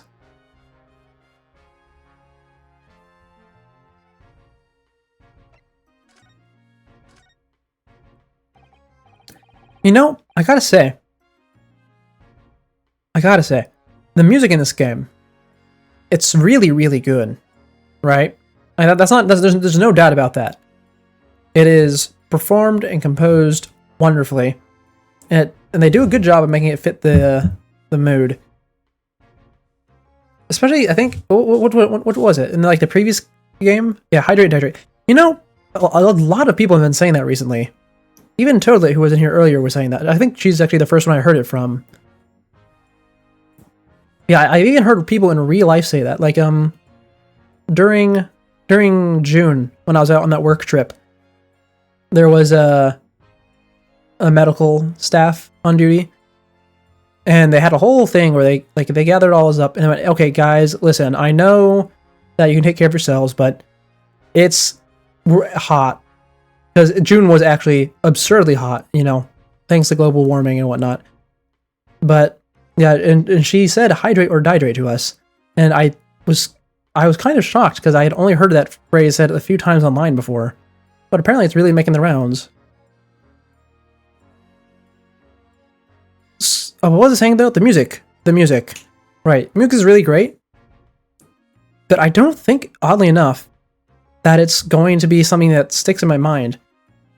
Because, for perspective, it's been literal years since I played the Oh yeah, that is certainly a great place to be yelling at. But what was I saying? Right. It's been years and years since I played the first games, and obviously I love those games. I remember them very well, which is the reason why I never replayed them on stream. I remember them perfectly, pretty much, and I also remember the music. Not all of it, mind you, because it definitely has some tracks that are better than others, but the good tracks are really good. They are still in my mind. In fact, I never ended up making any of them my ringtone, but even to this day, I occasionally think I should make one of them my ringtone. And the only reason I haven't is because I don't want to associate those songs with being stressed out from phone calls. But I don't think I want to be doing that with this game, because the soundtracks are like actual full-blown orchestras and bands playing, which makes it a lot harder to keep in your mind, because there's a lot of moving parts to the songs as well. And without something coherent to put it all together, like to keep it in your mind, it's hard to remember. And, even harder whenever I'm reading all of this and things are going on constantly. Yeah, just something I wanted to note, the soundtrack. It's not a bad thing, mind you. It's just an interesting thing. So, how's the investigation going, Inspector? Nothing to get, really. A very simple case, this. There's some very definitive evidence. We're just about to charge that diver we arrested last night, in fact. Gina, you're gonna charge her? That's right. We'll be able to bring her before the judge at the Bailey tomorrow. Definitive evidence, you say? What is it? Come on, show me. Your ladyship, as much as I wish I could oblige you, I'm afraid. Oh? I see. You've already captured the pair of thugs who broke in here last night, have you? What the? And you're going to put them on the stand as witnesses, aren't you? How could you? How? Wait, does she actually have Apollo's power? How could you possibly know that? I had a feeling, that's all. Remind me never to try and keep a secret from Iris. So, you arrested the two men who shot Mr. Sholmes, have you? Well, yes. They were rounded up pretty quickly by the lads on the beat. And Miss Lestrade is being held at the prison? She should be. That's assuming she hasn't lifted the key from the jailer, of course. I suppose we should get over there quickly to make sure she doesn't do that. That's certainly not something we had to be concerned about before, huh? Can you tell us anything about Mr. Sholmes? What's his condition? Sorry, I'm not at liberty to divulge that information. Scotland Yard matters are strictly confidential. Actually, that's really weird, now that I think about it. In the entire series, we never had to worry about a client running away. Not when they're in prison, or not in jail, not prison. Not when they're on the stand. Even whenever we have a guilty client, they always stay there, even if we're turning on them. The only time we've ever had anything remotely like that was when we were playing in the flashback trial as a young Mia, and the guy in court killed himself. So it is interesting to think about the possibility of someone trying to run away. Oh! No, there was one time. There was one time. In the investigations games. What happened? What happened? Like, oh, what was her name? What was her name? I don't remember, because she always called herself the Yatagarasu. That was her code name. But whenever she was a little girl in the flashback case, she ran out of the courtroom with a stolen item, I think. Okay, well, I mean, I guess that's not her client, though. It doesn't really count. It's just someone running out of the courtroom. And people run out of the courtroom all the time, just not, the actual people, usually. Huh. Anyways. Moving on. Well, I know he's being operated on at St. Sinner's. Why can't I see him? I'm family, you know. I'm terribly sorry, your ladyship. It's the hospital's policy. No visiting at all. Oh. The bullet must have hit an artery in his midriff. He's lost a fair bit of blood. Oh no. He didn't seem too bad in the first hour or so, but a hemorrhage like that is enough to make even the one and only Sholmes pipe down. Mr. Sholmes is a human like the rest of us, you know. Well, anyway, he's having emergency surgery right now. They've got to stop that bleeding. But he will be alright, won't he? They'll be able to make him better? Oh, of course, your ladyship. He'll be right as rain before you know it. Oh, really? How do you know? How do I know? Because, of course... yes, because Mr. Sholmes is such a great detective. That's why. We'd better pray the doctors have a better grasp of what's needed to make someone better well again. At least better than this guy. Oh dear. Please don't die, Hurley. I'll report to your ladyship the moment I hear he's out of the operating theater. Alright. Yeah, why do you call her ladyship? I couldn't help but notice, Inspector. What, out with it, sunshine? Well, there seems to be a marked difference between the way you talk to me and Iris. Watch the sauce, Sonny. Watch the sauce, Sonny. I'm a copper, and we don't go in on for favoritism. But he's right. You do treat us differently. Well, it's because of those Adventures of Sherlock Sholmes stories, that's why. Oh, I crop 'em up in them, don't I? Inspector Tobias Gregson? Oh, well, yes, because you're an acquaintance of Hurley's. What did you write about the Inspector, Iris? I don't remember, really. It was one of Sholmes' lines. Gregson is the smartest of the Scotland Yarders, is how he put it. No, did I write that? And you know what the one line did for me, eh? The very next month my pay doubled. Doubled, I tell you. Oh, that's amazing. All because everyone in the yard reads them. They all read the Sherlock Sholmes stories. They've even set up a fan club for me. Of course, that explains everything. It was around that time that you became such a toady to me. Can you blame me? All it takes is one bad word from you and Sholmes could change his tune about me. Gregson? No. The great detective will say. He's getting quite overrated these days. I think what would happen to me salary if that came out in the print, eh? The whole thing gives me the willies. I can't tell you how many nights of sleep I've lost to worrying about that. Oh, I love this bit. I love this bit so much. Because it's kind of a callback. In the original trilogy, instead of having Greg... So you have your ensemble. And in the future games, you always have a similar squad. Like, you have you, the attorney. You have your assistant, who isn't really, in the legal profession. You have a detective who is on your side, or at least willing to be neutral towards you. You have your prosecutor, and so on and so forth. And this guy, of course, is he's not necessarily our detective, that's Sherlock. Because Sherlock is filling a very unique role, but he is explicitly a detective. But this guy is our cop.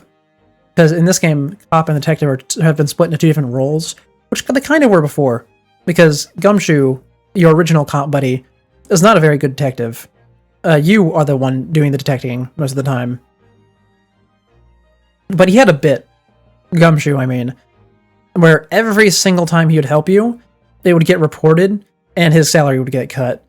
And it was a really great bit. I loved it. And it's nice seeing this kind of, not necessarily a callback to it, but a parallel to it.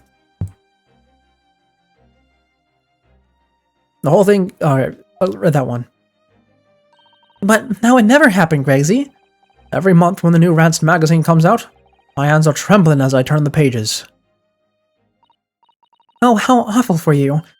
Here, have some of my tea to settle your nerves. Oh, this is the second time she's brought up the tea. I wonder if there's something special about it. Ah, lovely. Thank you very much. That really hit the spot, your ladyship. Teetotal. That was a weak pun. Oh, yeah, there's something else I was supposed to talk to you about, actually, Mr. Naruhodo. Yes, what is it? I've got an important message for you. I clean forgot about it until now. An important message? I wonder what it could be. It's about the summons, right, for Susato? And how she's not going to be coming back for a while? Are you going to tell me what this important message is, then, Inspector? Yeah, it's about the young lady who's normally by your side. Your assistant. Oh, dear Susie. Is she alright? She's at the station. Oh, she's at the station, isn't she? Being questioned, I believe. Nope, not anymore. She had to head off. Head off? Where? The Lord Strongheart's office, of course. He summoned her. Yes, of course. I'd forgotten about that. One of the whipstocks took her there in the yard carriage after we'd finished questioning her. But she asked us to tell you that she didn't have to have the fare for the return journey and to go meet her there. She's got a nerve using Scotland Yard as a bloomin' messaging service. I see. Well, thank you for passing that on, Inspector. Oh, wow, he actually eats the whole thing. I just noticed. Wait, hold on. He has infinite fish? He has an infinite fish in his chips? Oh my god, that's amazing. That would be amazing to have. Oh.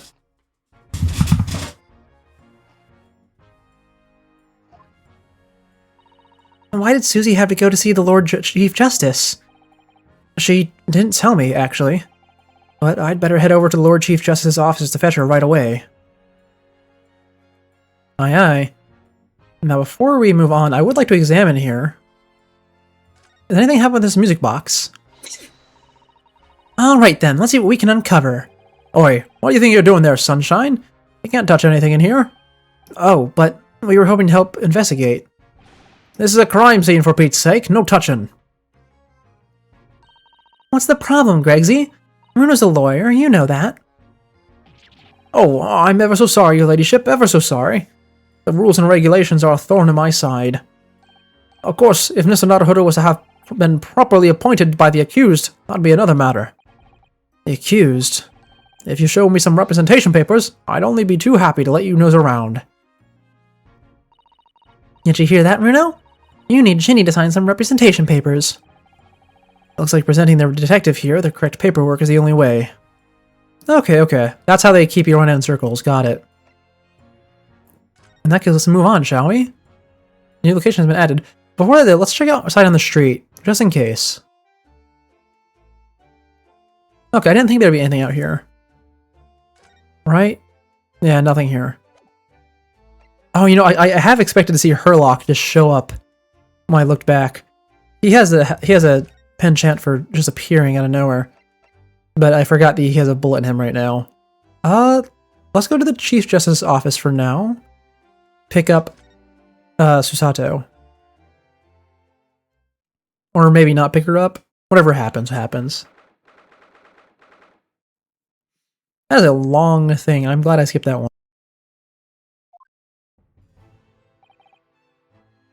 Yes. No matter how many times I come here, I always get the same sense of oppressiveness somehow. Do you think this place is oppressive? I think it's normal. How so? I mean, look at the suit of armor over there. You can't take that seriously, can you? Maybe it thinks the same about you. So, everything is clear with regards to tomorrow's arrangements, I trust? Yes, thank you very much.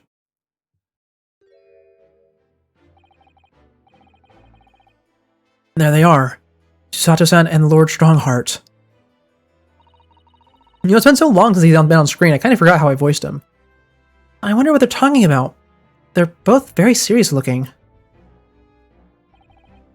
Very good. There's nothing further to discuss. You may return to your lodgings. No doubt you have much to do in preparation for your return to your homeland. Oh, are we getting kicked out?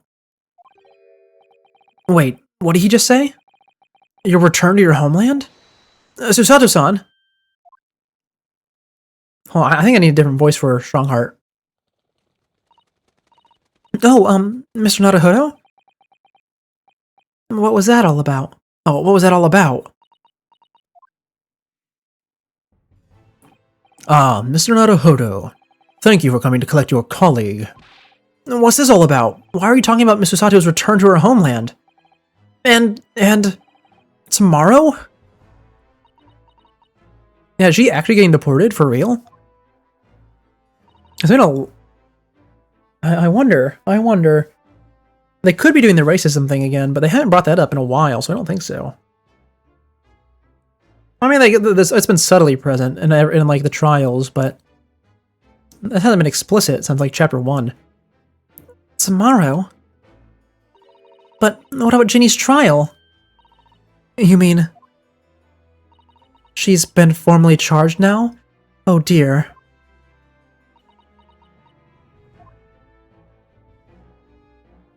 Alright, well, tell me. Miss Usato, what's this all about? Oh, please don't concern yourselves, Mr. Naruhodo. It's only me going back to Japan. Your life here can continue just as it has, and that's not what I asked!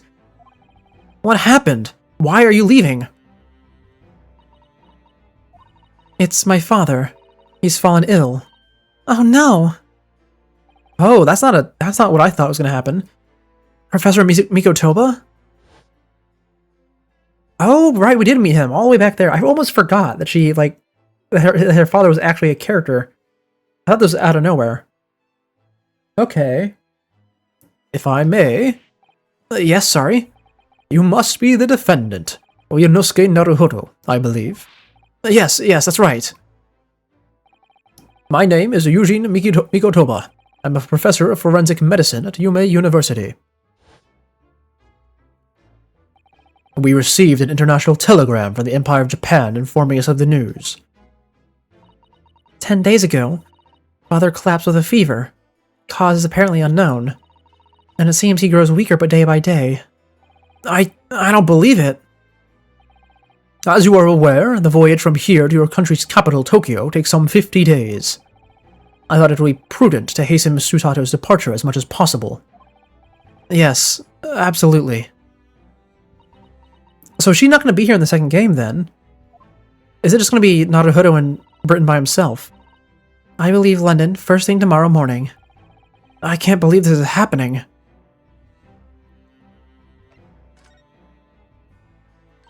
So, Gina has been charged? She'll have to appear in court?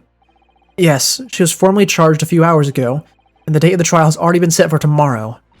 No, not even 24 hours later? Gina. Ah, the Lestrade girl and the murder of the Baker Street pawnbroker, yes. An all too transpicious case. The pickpocket was clearly disturbed amid robbery and shot the man in panic. No, the yard is overstretched as it is without wasting time on these open and shut cases. That's not wasting time. Ginny would never do something like that. Mr. Naruhodo. Oh, yes, Lord Strongheart? In deference to your fine services to date, I shall overlook this young girl's insolence. But I have no recollection of admitting a child in my office. Leave. Now. Oh. Of course, Lord Strongheart. Criminals will tell the most palpable lies in order to evade justice. The police can ill afford the time it takes to unravel all their untruths. Meanwhile, more crimes are perpetrated. We have far more serious matters with which to contend. Serious matters? Didn't Gregson mention something like that yesterday? Oh, yeah. The World Exhibition. Yes, Inspector Gregson made a similar remark yesterday. It's a no concern of yours, though I'm sure I need not remind you of that.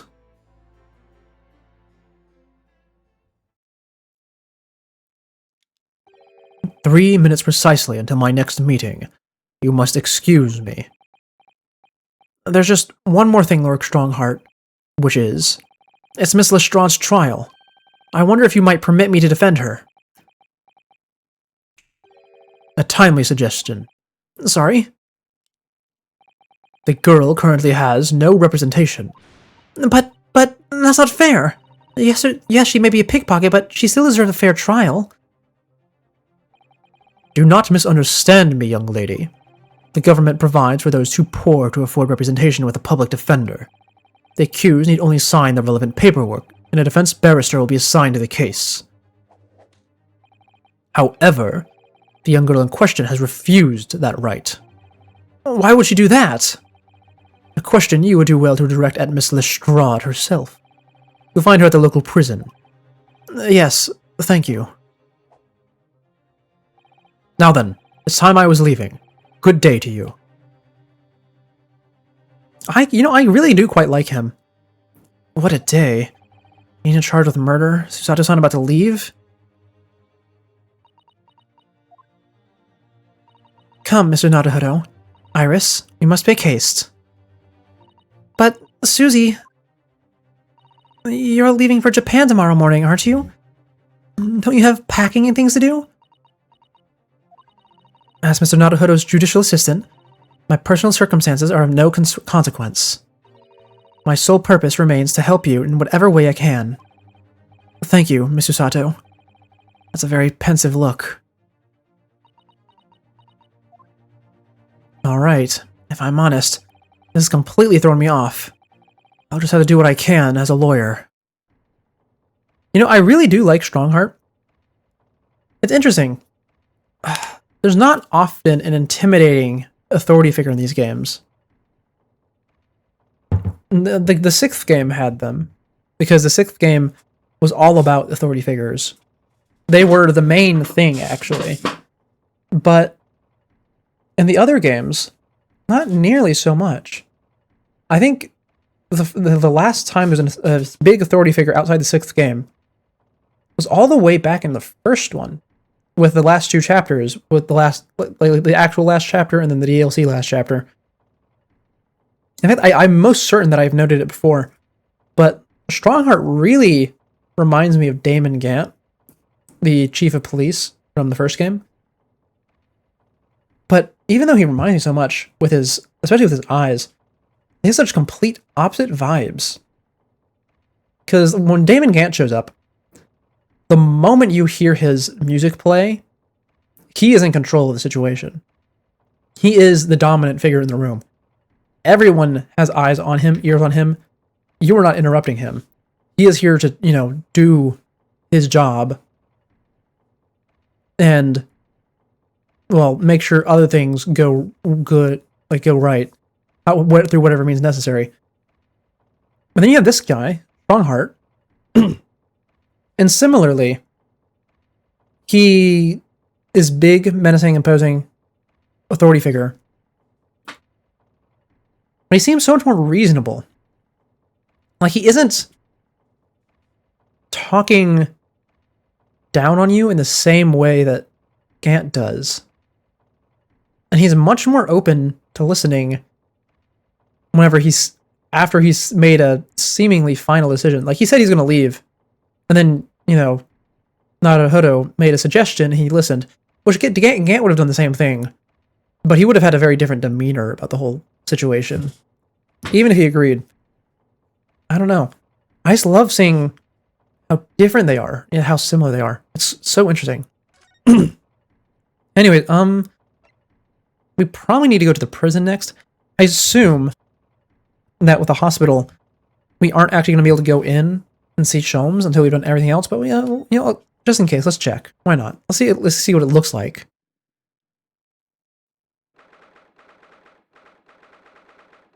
Pretty standard, all things considered. Hurley? Oh, he is here. No, he's not. Mr. Sholmes is nowhere to be seen. No, that's strange. The nurse definitely said he was in bed by the window, didn't she? Oh, is he gonna be crawling on the wall or something like he always does? Oh, I know what's probably happened. Hurley was being a big baby and the bullet wound wasn't that bad after all, so he's been sent home. I'm not so sure about that. Baby or not, there's no question that it was a fairly serious injury that Mr. Sholmes suffered.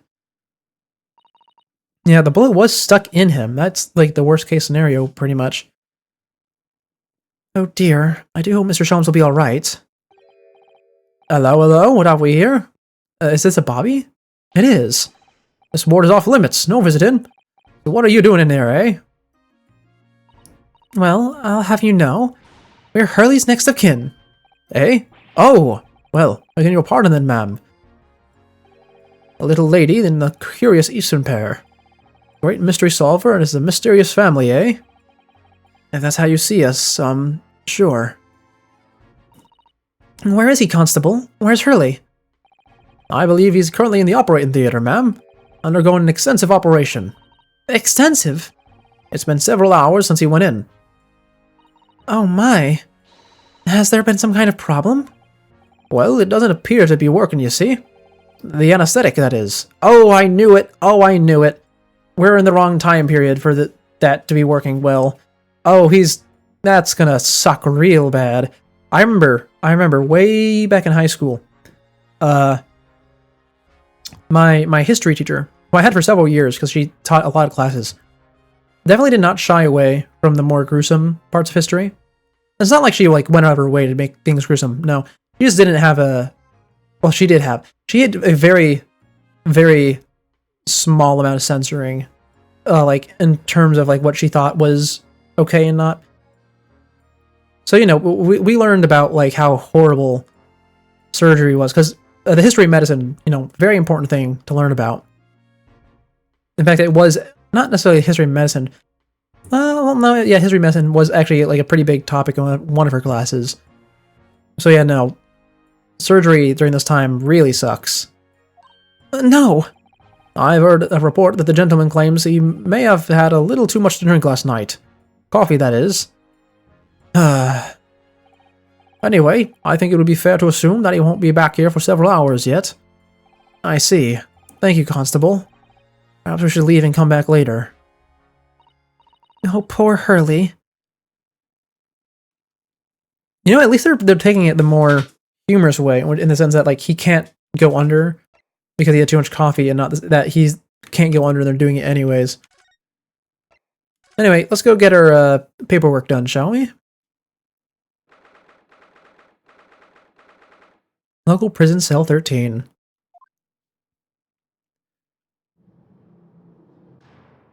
Hello, Lestrade. Hello, Gina. Oh, they let her keep the gas grenade launcher. No, you still have the grenade launcher Hurley and I made. I wish you wouldn't point it at me all the time, though. What are you here for? Ginny? I have a feeling it's because of that, because of us that you ended up in trouble. So we were thinking that we might be able to help you. Oh, well, you can't. Sorry. You heard. Get lost.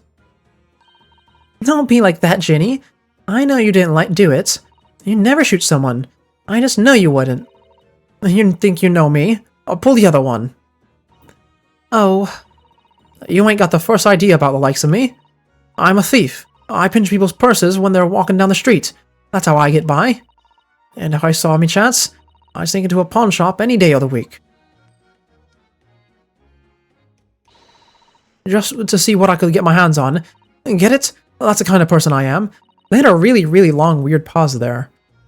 Oh, they do that a few times in this game. I think that's just how all these games kind of are. But Ginny, I'll be in the court tomorrow, they said. Some cove came by before and said he'd be the lawyer for me, Said it was my right or something. But I told him to get stuffed. I don't need no lawyer. I don't need no one. No, you really, really do. You really do, trust me. She couldn't be staring at me any more obviously if you tried. Why are you being like this, Ginny? I'm surprised they didn't move her character model up just a tiny bit so that she would, wouldn't have her mouth blocked. Ouch. That is one stern look Susato-san is giving Gina. Alright, well, let's start talking. Why did you refuse your legal representation? I don't understand, Gina. Why did you send the public defender away? You wanted to have me sign some papers, representation papers or something like that. It's all gonna be rigged anyway, the whole trial. They'll pin it on me because I'm a kid. That's what grown-ups always do. And why do you think that? Because that's how it always been for me, growing up in the back slums. My whole life. You do what the grown-ups tell you. It'll get your mates dragged off by the coppers, or worse. I've had it happen to me before and all. Sold out and nearly snaffled on my on the back of it. You can't trust no one. That's the point. As soon as you do, you're on the grass, dead. Gina, listen. If you like, in tomorrow's trial, I could forget it. Ginny, don't you trust Runo? Nah, I don't. Look, I'll ask you nicely now. Just leave me alone. Ooh, okay. Will you tell us what happened, Gina? Last night, at the pawnbroker's. There's nothing to tell. I figured it paid me, so I broke into the place and started going through the storeroom. But the old bloke walked in on me, and you know the rest. No, we don't know the rest. Well, not in the slightest. How did you get his gun, and how did you end up knocked out on the floor? But why, Ginny? Why would you do that? Ain't it obvious?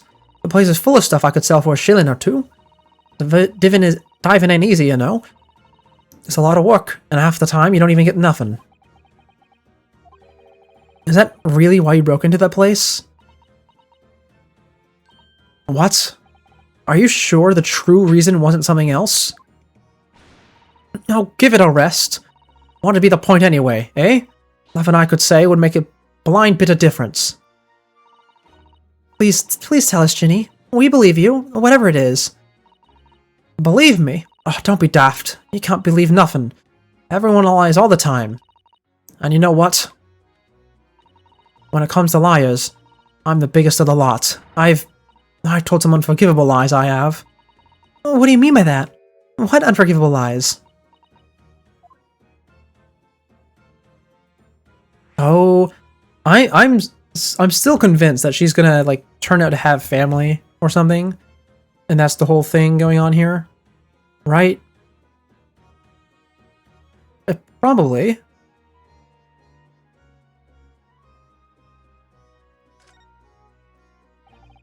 What did you mean before, Gina, when you said you were the biggest liar of the lot?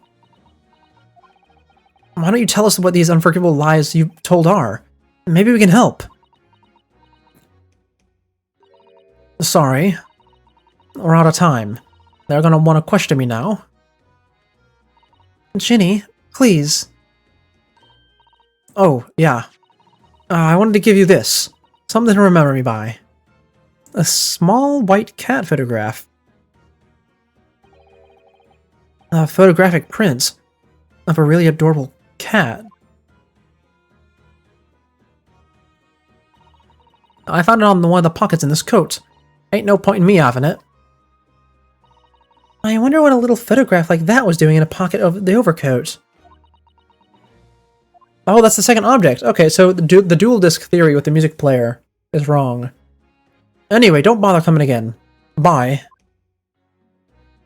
Oh, Ginny. Hold on, do I have that in my evidence now? I don't. I want to look at the back of it. Because putting writing on the back of papers is, like, the thing in this game. All the characters are always too stupid to do it themselves until the last second. Okay, there we go. Now we have it. And that really is the end of the conversation with her, huh? Okay, let me see. White cat photo. Oh, I cannot read that, really.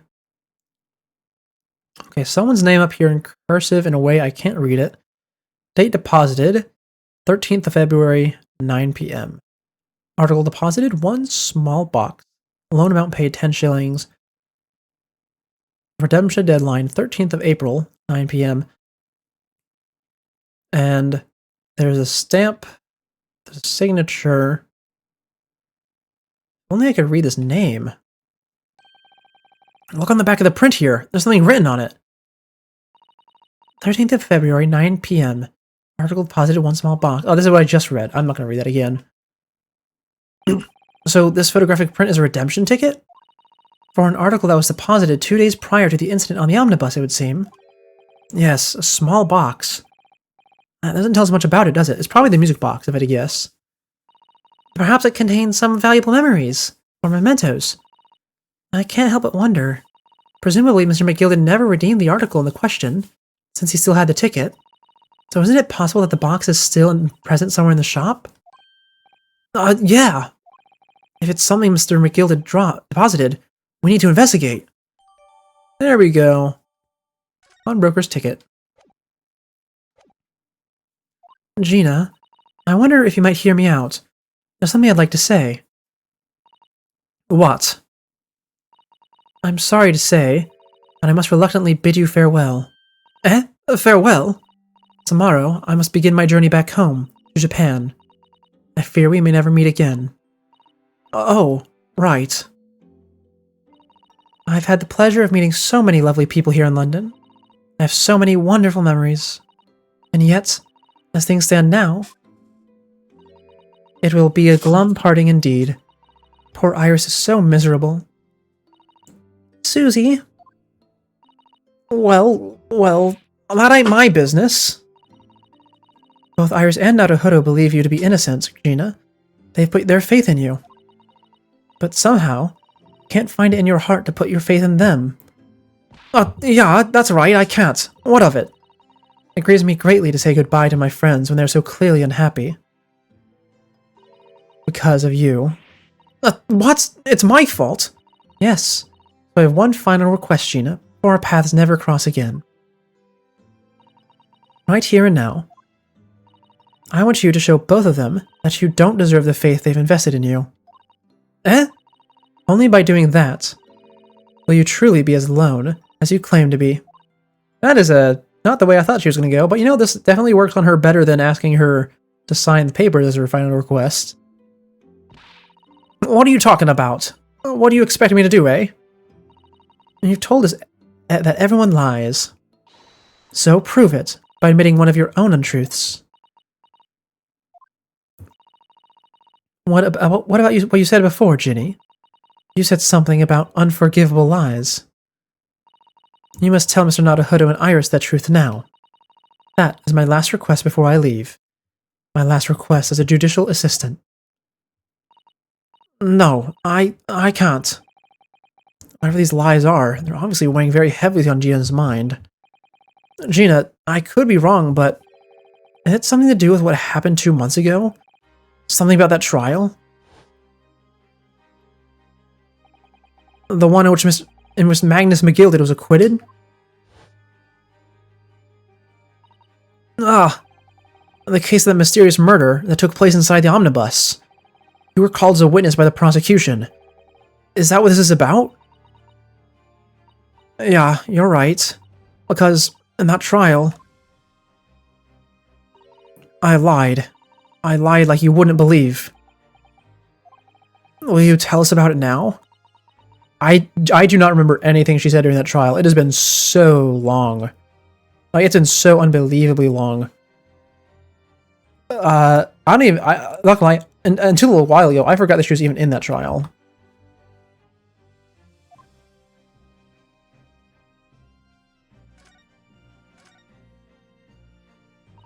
Like you said, it all happened 2 months ago. The coppers got hold of me and shoved me in the witness stand. And based on your testimony, Mr. McGilded was declared innocent. Not innocent, not guilty. There's a difference. Yeah, well, the thing is, I lied about a whole bunch of stuff. I knew it. What sort of thing did you lie about? I was hiding under the seat that night. That was the truth. Well, we knew that. I do remember that now. It was pitch black in that little cubbyhole. I couldn't see a thing. And then I heard that loud thud, like someone falling on the floor. And that's when Mr. McGilded discovered you. And that's when Mr. McGilded discovered you? Yeah. He pulled me out from under the seat and sat me next to the dead man. There wasn't much light to see by, but when I looked at him, and when I looked at me hands, I had Cove's blood all over him. I was so scared, I couldn't even speak. You has blood on your hands? In other words, it was Gina that the witnesses on the roof deck saw through the skylight. Then Mr. McGilded started asking you questions, I suppose. Who you were, and why you were hiding under the seats? Yeah, he did. Only, that's not all. What do you mean? I mean, he threatened me. Threatened you how? He made me swear in what I'd seen, and what I'd heard, and about what he was going to do after the code was found. He made me swear I wouldn't tell nobody any of it. If I did that, he said he'd let me Scarborough before the copper showed up. Ooh, interesting. So, Mr. McGilded did stab the guy, then. Gina, you must tell me what you swore you'd sweet secrecy about.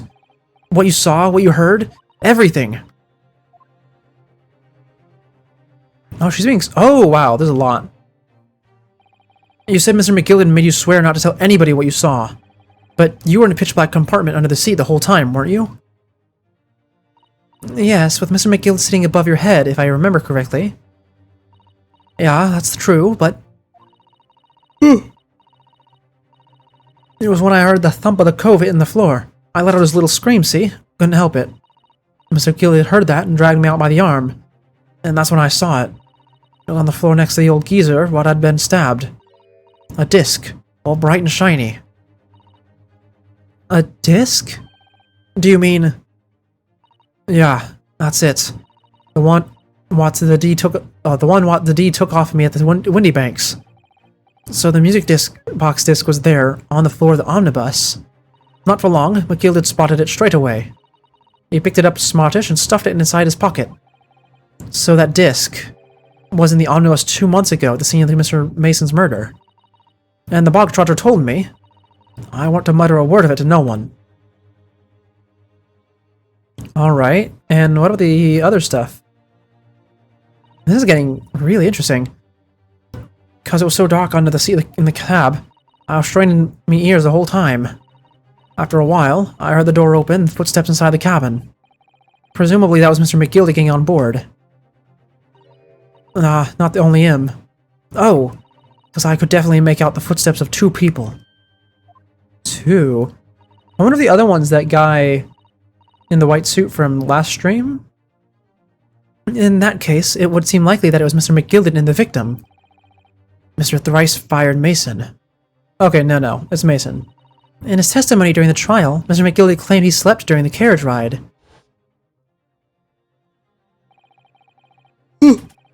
But whatever I'm in a carriage, I take a fierce tiredness, and I always succumb to it. And your own testimony, Gina, supported his. All I could hear was the Irishman snoring. Yeah, but that weren't exactly true. Neither of them was asleep. I could hear them talking the whole time in low voices. What? What were they talking about? Sorry, I don't know. The sound of the horses and the wheels was too loud. But that still tells us something. Mr. McGilded and the victim knew each other. So, Mr. McGilded was lying, as I suspected. And one more thing. I knew it weren't going to take long before someone raised the alarm about the bloke that had been killed. Yes, you were quite right. The other passengers on the roof deck noticed very quickly. So, when the cab came to a stop, Mr. McGilded told me to hide and back under the seat again. I climbed in and waited. The 2 coves from up top ran off to get to the coppers. Yes, Mr. Fairplay and Mr. First. Right. And after they'd gone, Mr. McGilded asked the driver to do him a favor. A favor? Now then, fella, what I need you to do is take this coat off of mine and deposit it with a nearby pawnbroker. And for your troubles, let's see now. I'll give you 10 guineas. Well, that'll convince anyone. A nearby pawnbroker? You mean on Baker Street? Yep, you got it. It was Windy Banks. Okoji snapped up the money and ran off to pop this coat as fast as he could. So then there was no one left in the carriage. Mr. McGilded opened the box under the seat and let me get out of there, but not without conditions. I see.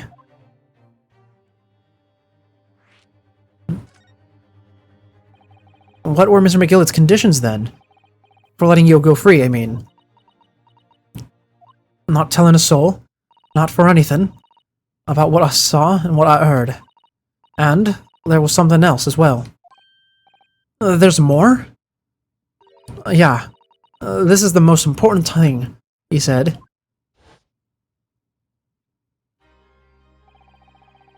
I'm after sending the coachman on a little errand for me, with some small change in his hand. Now then, did you hear what I asked of him? Did you see anything at all? You asked him to go pop your weasel, right? Aye. The fiend's taken me overcoat to deposit a pawnbroker's hereabouts. And I want you, lass, to take the redemption ticket for it. You understand? What? You want me to have the ticket? That's right, and I'll come to fetch it from you later. Sometime within the next 2 months. You're to hang on to it until then. Is that clear? And whatever you do, don't lose it. Alright then. And in case I might happen to be delayed at all, you're to go to the pawn shop, Windybank so it is, and you're to extend the loan for another before the 2 months is up. If you forget, the article will be forfeited, and any old fiend could come along and buy it. But I ain't got that kind of brass. Here's £5.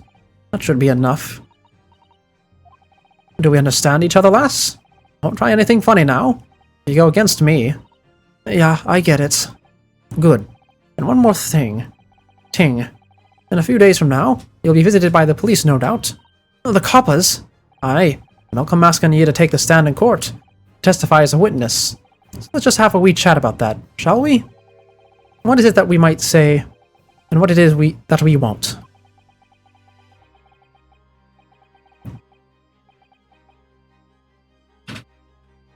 Oh, okay.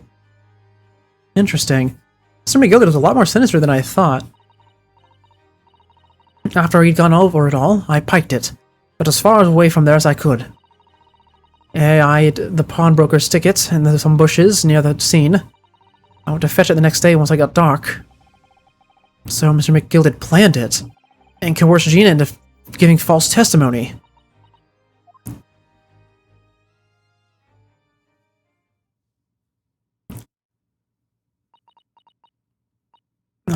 I bet you're really ready to string me up, eh? I lied. In that big old courtroom. I told some corkers. Well, you don't really need to worry too much. Perjury isn't usually enforced in Ace Attorney. I think one time it was, but I don't even remember when that was. I just remember the word perjury has been said before.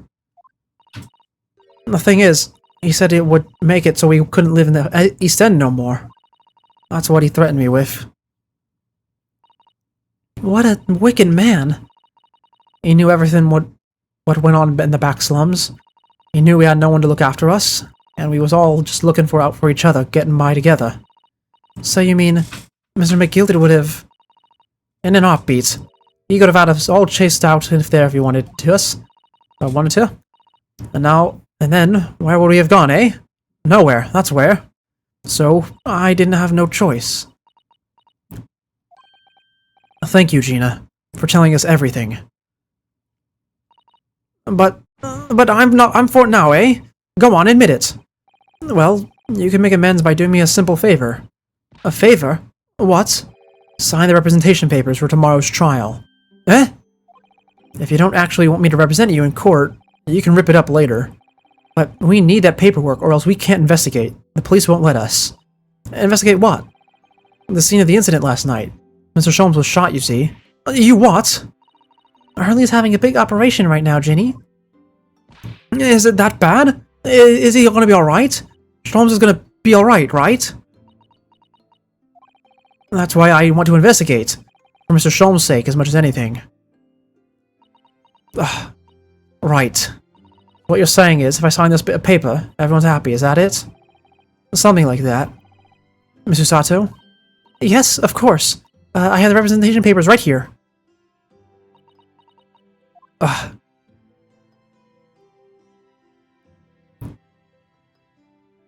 I don't need no one to stick up for me, though. No lawyer, no nothing. Oh, we got our papers, though. Oh, and she's gone. Poor Ginny. She seems so lonely. Well, at least this should mean we can investigate the scene at the Windybanks now. Yes, and perhaps we can come back to visit Ginny when we're done there. Maybe, maybe. I feel like if we're gonna do that, it's gonna be a really long investigation. Though it is a long one anyways. I feel like we finally cracked Gina. She's opened up to us at last. And now that I have her representation papers, no one else knows what her... Oh, now I have her representation papers. No one else knows just what responsibility that is. Anyways, for now, it means Inspector Gregson can't stop us from investigating at Windy Banks. Although, something tells me he's not going to be happy about it. Is there going to be to be continued? There is! Oh, wow. Another to be continued? I mean, I expected a lot to be continued, to be fair. But that is, so far, a ton. We don't need to save. We're going to keep going. Should I save? I probably should, admittedly. I should. That'd be the smart thing to do.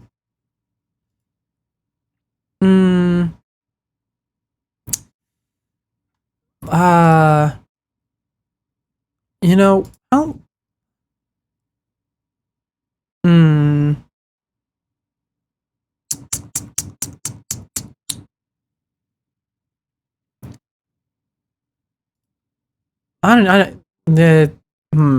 words.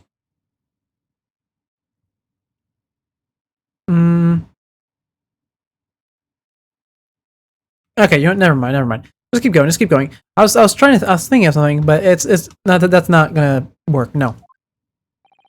Here we are again at the scene of the crime. Now, to thrust these representation papers in Gregson's face and see what he makes of them. Hello again, Inspector. You have a minute, please. What is it now? You should go home and get some rest. Here you are, Gregsy. Here are the representation papers. Your ladyship! Oh, how? I don't believe it. How the devil did you get that stubborn little ragabash to sign that? I salute you. That is good work, that is. I can see you've been very busy here as well. How about some tea? It's a special blend designed to relieve fatigue. She is just filling this man with tea, isn't she? Is she trying to get him to go to the bathroom? Like, to get him out of here? Ah, lovely. Well, let's see now. Yes. I hardly feel tired at all. I'm fit as a fiddle, your ladyship. Would it be alright if we investigated the scene of the crime, then? Do as you please. You know where it happened. Through that door behind the counter. Yes, the storeroom. That's where I discovered Mr. Windybank and Gina. Right, well, I'll be getting back to business then. Will you be investigating the storeroom as well, Inspector? If I'm perfectly honest, we need to wrap this up before long. Can't afford to spend too much time on it. But there are so many articles to go through, it's taking forever, even with the lads working around the clock. Which is a problem, but there's another case in the yard needs to investigate urgently. That must be what Lord Strongheart meant by far more serious matters before. So what I'm saying is, don't get under my feet, sunshine. Ah, you got it. Come then, let's not waste any time. Alright, it's time to actually investigate, shall we? There's plenty of things in this room to go looking through. Let's start with this. The first thing I noticed when we walked in. Big bloody calendar. And also, are we getting near the end? I think we're getting near the end of the investigation. Look here! Is that a bullet? That is a bullet. I thought that was one of the brass pins used to keep the calendar in place. No, it's a bullet. Oh yes, a bullet hole. And I can see the bullet still lodged in the wall. Wait, who? This was not the bullet that hit Sholmes then, because his bullet got stuck inside of him. Wait, no, actually they didn't say it did. Oh, they didn't say if it did or not. Okay, I guess we'll find out later. It could be the bullet that hit Sholmes. It could also not. It could be the one that hit Windybank. It could also be a mystery third bullet. And presumably, Mr. Windybank wasn't practicing with his revolver in the spare time. Oh yeah, it could. Oh yeah, considering it's in that wall, Windybank could have shot at the robbers. Ah, well, Mr. Sholmes likes to practice in his drawing room whenever he can. He's very patriotic like that. Sorry? It's all there in the Adventures of Herlock Sholmes, you know? Isn't that right, Iris? Ah, did I write something like that? Partly in jest, perhaps. In jest? Well, he doesn't do it often. It's quite a dangerous pastime. He doesn't do it often? He shouldn't even do it once. Forget that for now, Runo. Let's examine this bullet. It's weird thinking of gun slinging as a patriotic activity in Britain. But I suppose this was a very different time. Jewels were probably still a thing. What's that around the bullet hole? Is it blood? Ah, suspicious red stain on the calendar. Okay, Ryunosuke, Naruhodo, don't be stupid. Aha! I may be able to help with that. What? There's nothing like the sight of blood to get the blood pumping, is there, Runo? I have a feeling I'm not as bloody-minded as you, Iris. I'm afraid that the sight of blood makes my blood run cold. There you have it, you see? When it comes to blood, we're all different types. Yes, what a scientific observation. So you need this. Oh no, what's that scary looking thing? Well, I haven't actually come up with a name for it yet, but as soon as you see it in action, you'll understand what it does. Watch. Oh, is it going to be luminol? Oh god, what the heck is that? That is not luminol. Okay, background information. Luminol, real-life chemical, used in the Ace Attorney games a lot. When you spray it on blood, or you spray it on a surface that had blood on it and still has traces left behind, which is most of them, to say the least, it glows, but not with a normal eyesight. You had to use, like, special glasses. And it really stands out, but this is not how that works at all. Oh, the color of the bloodstain's changed. There. Does it make sense now? Yes, I think I'm starting to understand. Good. It works on the principle that different people have different types of blood, you see? Yes, how wonderful. The chemical in it fires... Wait, the chemical it fires combines with the blood and makes it change color. So you can identify whose blood it is just that you're looking at in a flash. Oh. That is some... You know, earlier I was saying how the series is more grounded than the main series, since there's no supernatural aspects, but I guess that steampunk aspect is really kicking in strong here. It really hadn't beforehand. But yeah, no, that's kind of crazy. Oh, what a fabulous invention, Iris. Isn't it? Isn't it? I bet Ginny would say it's bleedin' great. So, whose blood are we looking at then? Well, all the chemical does is turn the blood a different color, so... Just find someone whose blood turns the same color and you'll know who it belongs to in a flash. It's more like 2 flashes, really, isn't it? So are we going to need to get blood samples from our witnesses then? Since our witnesses are the 2 robbers? 1 flash or 2? This could very well turn out to be a very valuable clue. So we must take note of it in the courtroom. In the court record. True. Now let's keep testing and adding the results of any other blood analysis to the portfolio. As long as I have a reagent left, sure. I don't think it's going to be an issue. Now, is it possible to check the camera that's hidden up there? Probably not, so let's check the thing on the floor.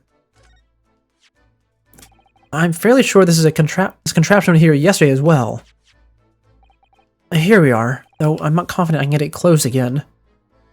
Oh, yes, that's a folding stereoscope. Really? This is a stereoscope too? Mr. Sholmes showed us a picture yesterday that you were supposed to be able to see in 3 dimensions.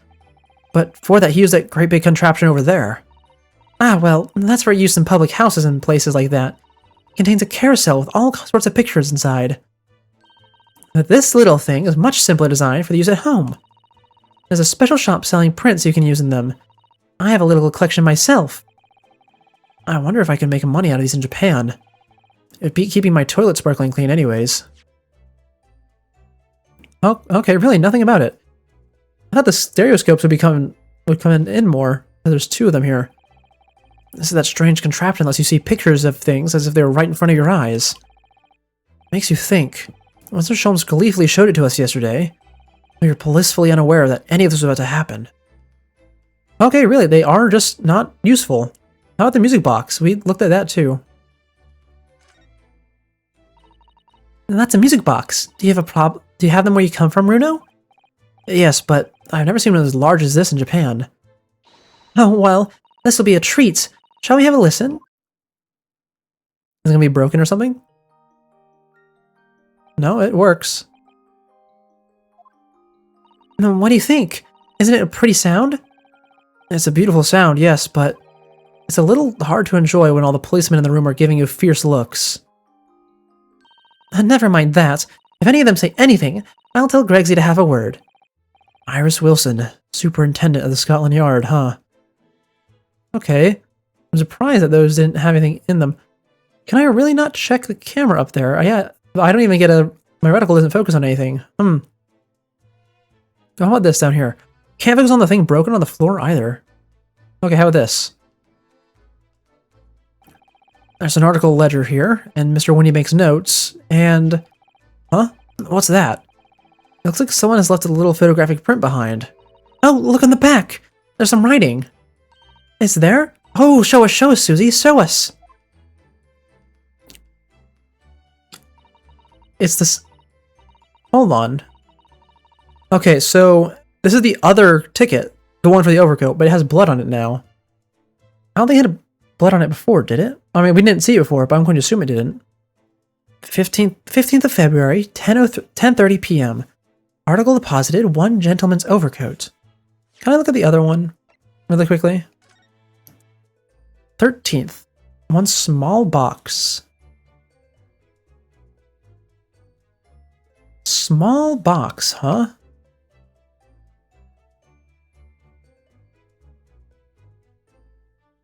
Is this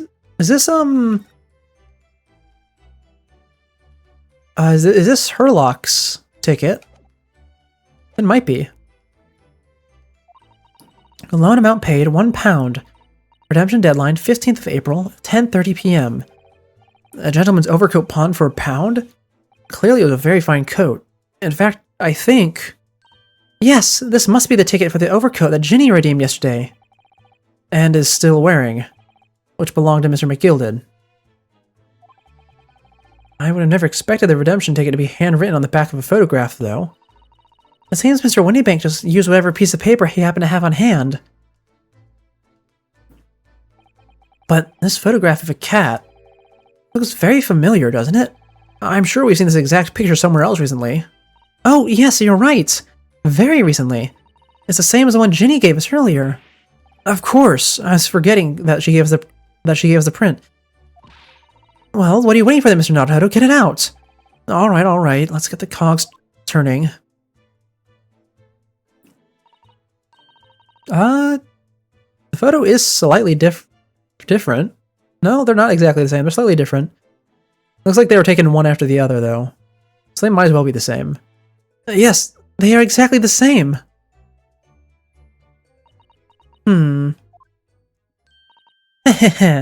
I've got it. These two photographs hide an amazing secret. A secret? What does she mean? You must tell us, Iris, at once. Do you really want to know?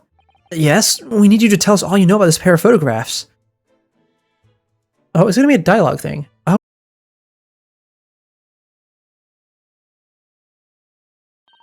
The two prints aren't the same. Not exactly. They're not. Have another look at them now. Can you see that they're just slightly different from each other? I think so. It's very subtle, though. But what's the reason for the subtle difference between the two prints? Ah, well, it's because they're a set, you see. No, I don't. This pair of photographs is meant to be used in a stereoscope. Everyone in London is raving about them at the moment. Hey, I was right. Wonderful. Though, with that being said, I'm still no closer to having any idea what's going on in this case. This investigation has turned up startlingly little. Ah, stereoscope. Why do I feel as though I've heard that word before recently? We just inspected one, my guy. Oh yes, that's what Mr. Shom showed us yesterday. You see? There it is, just over there. Yes, of course. The magical machine that makes pictures almost real enough to touch. Well, actually, it's quite impossible to see the same depth of pictures even without one of those contraptions. What? Really? Do you know how a pair of flat-footed photographic prints can appear to have depth in the first place? No, I have no idea. Oh, wonderful! Then I'll be able to tell you. Oh, actually, you know, last time, Herlock did have that whole thing where he, couldn't explain how stereoscopes work because it was out of his field. She's over the moon, bless her. Did we let her explain, though? We really need to carry on investigating the scene. And I, for one, simply have to know.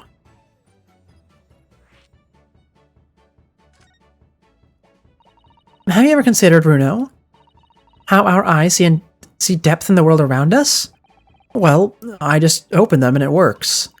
But the reason it works is because we have two eyes. Two eyes. Shocking. If you try closing just one eye at a time, I think you'll see straight away what you see with your left eye and what you see with your right eye are ever so slightly different. You get a different view with each eye. Yes, the position of objects seems to shift slightly. Exactly. And in your head, your brain uses that shift to estimate the depth as it merges the two views into one. That's how we can sense depth in everything we see. My brain really is amazing, isn't it? It does so much without telling me. I think I see. With a pair of photographs consists of a left eye view and a right eye view. Is that right? Oh, well done, Susie. You're so quick. So, if you can persuade your brain to merge the two pictures together in your head, you'd be able to see the depth in these prints? Yes, Runo. You're beginning to understand. And a stereoscope's function is to act as your brain and allow you to just do just that? Yes, but as long as you have two images, two eyes, and one brain, you can actually do it yourself without needing a stereoscope at all.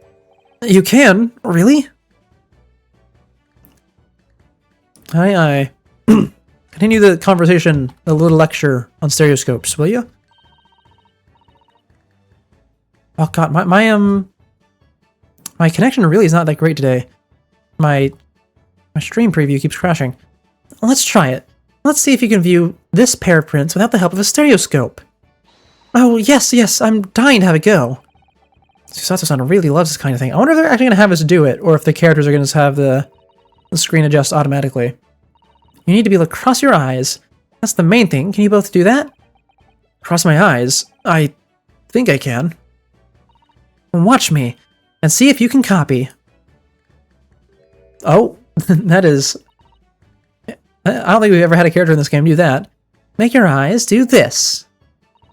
Alright, let me try. Are you ready, Mr. Naruhodo? That's getting screenshotted, yep. There, how's that? Wonderful. Now it's your turn, Runo. The trick is to concentrate on looking at the bridge of your nose with both eyes at the same time.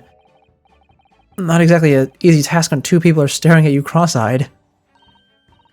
Alright, that's enough practice. Now let's try it looking at the prints. Start by staring at one print, and slowly crossing your eyes. You should see two overlapping images like this. You try it now, Runo. I'm just gonna have to give it a try, I suppose. Oh, look at that, they are actually letting you do it, that's cool. Did the print split in two images for you? Now, the next step is to put the pair of prints side by side like this, and then try crossing your eyes again. The prints would slowly merge together, until they form a new, single image at the center. Oh yes! Mr. Naruhodo, it works! I can see it in the middle now! It looks so real. Oh, I could look at it all day. I wouldn't advise that. Your eyes might start to hurt. Your turn, Renault. I wonder if I can actually do it. It might be a bit difficult for me. My glasses are quite smudged at the moment. Pretend you're looking through the two pictures and slowly crossing your eyes. Keep adjusting the position of your eyes until the two position images overlap exactly in the middle. Okay, let me see. Almost got it. Hold on. I know, very engaging for you guys watching me try and do a stereoscopic image without a stereoscope. I can do it. Yeah. It's been a long time since I tried to do that. I haven't had like a.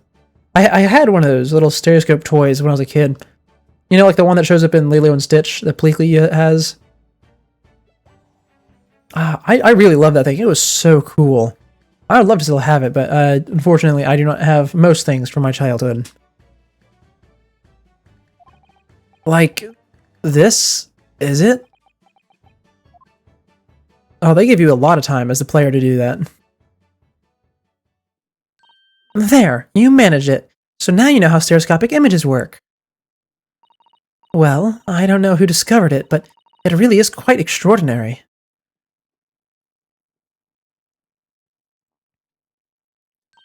So, what do you think of these stereoscopic prints then, Renault? They're certainly amazing, but it isn't easy to get the knack of viewing them properly. No, some people find it easier than others. But that's why contraptions like this exist, for people who find it tricky. Oh, I recognize that. We saw one over there yesterday, didn't we? Oh, I just noticed it's not on the floor, it's on a cushion. Okay, I've been wondering why. It looked like it was on the floor this whole time. Okay. If I remember right, you press the knob here, and then set the pair of photographs in the stand at the back, and it's still amazing, even though I know roughly how it works now. Well, London seems to agree with you. Stereoscopes are very popular at the moment. You can find one of these folding contraptions in a lot of houses in the capital currently. But if these little machines are so affordable, surely there's no need to go around staring cross-eyed at pictures like you hate them. But it's so much more satisfying to be able to see the effect with your own eyes. Well, I think so in any case. Stereoscopic pictures. I've never even heard of them until yesterday. Certainly learned a lot about them, but I wonder if it's knowledge that I'll ever actually need. Oh, of course you're going to need it, Naruhodo. This is an Ace Attorney game. Everything we talk about in detail is going to be needed. Admittedly, though, I have no clue in the slightest how this is going to be relevant. White cat photograph number 2. And all of that from investigating one item, huh? Okay, well, let's see what else we have over here on the counter.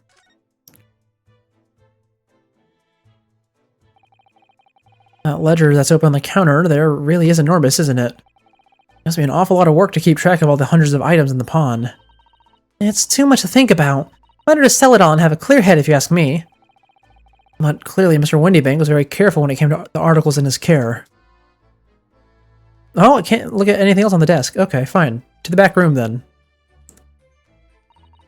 Behind that door is the storeroom, isn't it? That's what Gregsy said. Yes, and that's where I saw that dreadful scene last night. Through the little window in the door.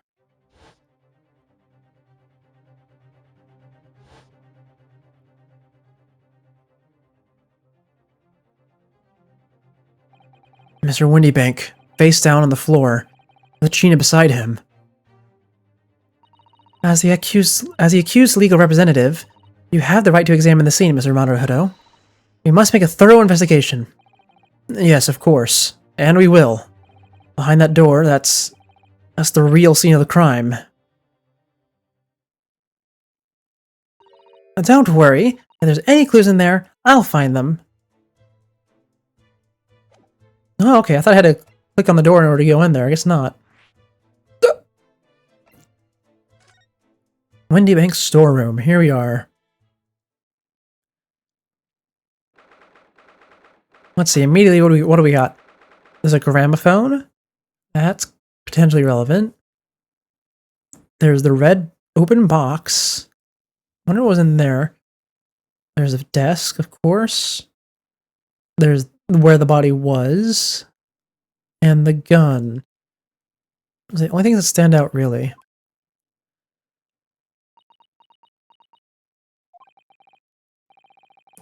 Poor Iris.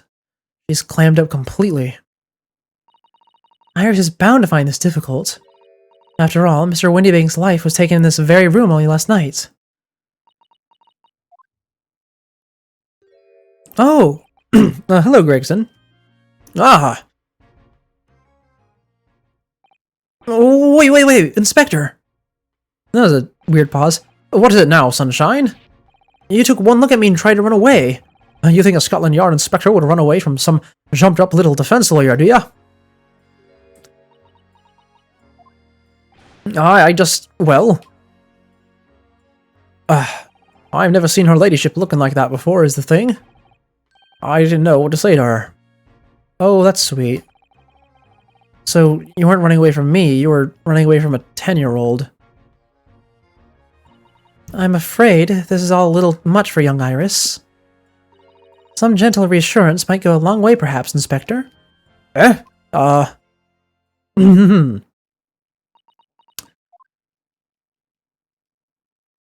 Don't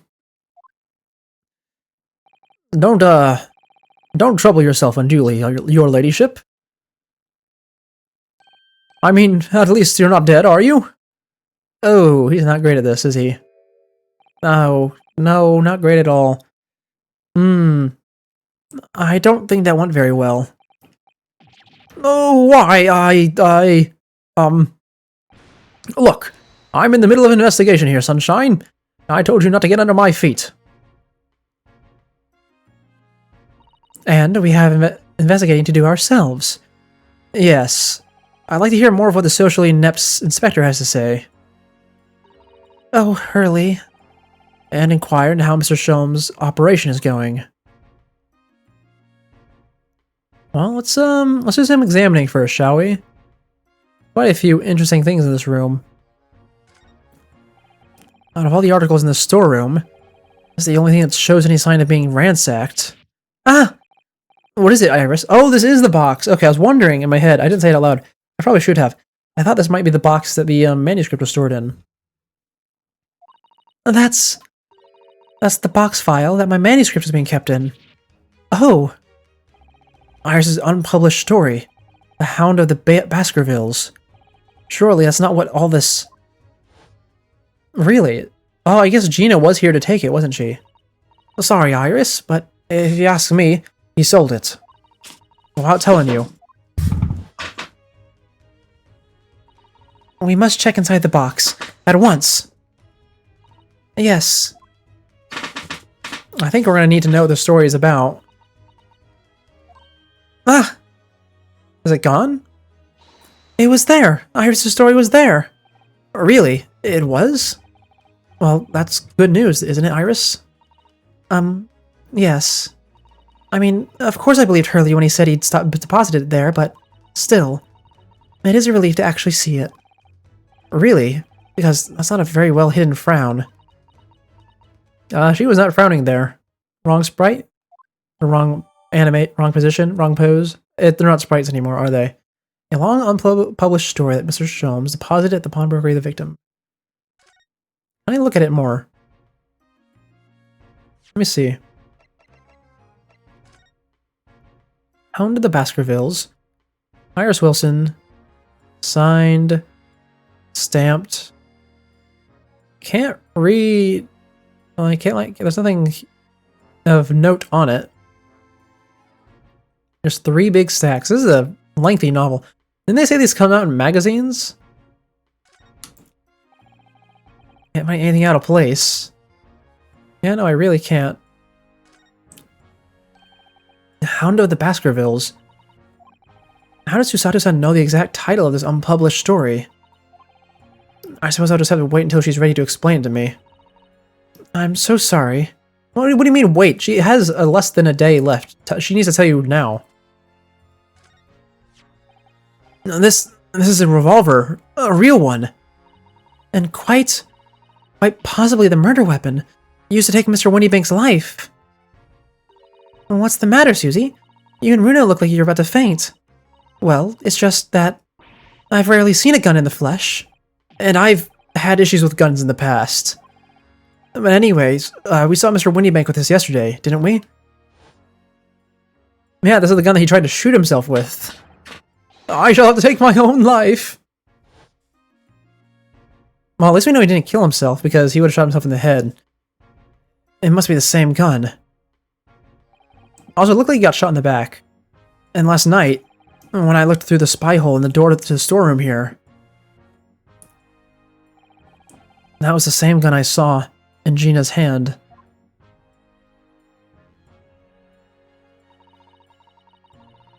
Mr. Windybank told us that he only had ever had a single bullet loaded in the revolver, didn't he? Well, it's empty now. The one and only bullet he had in his gun has been fired. So we can be fairly certain that only a single shot was fired from this revolver. Oh, in that case, this is probably the shot that's in the calendar, right? And that's how we prove that this gun was not used to kill him. The police have marked the position of the body at the chalk line.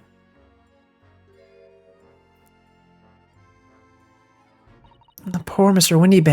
Windybank. He was such a nice old man. Well, he was shot just once, through the heart. Most likely, the fellow died instantly. He wouldn't have felt a thing.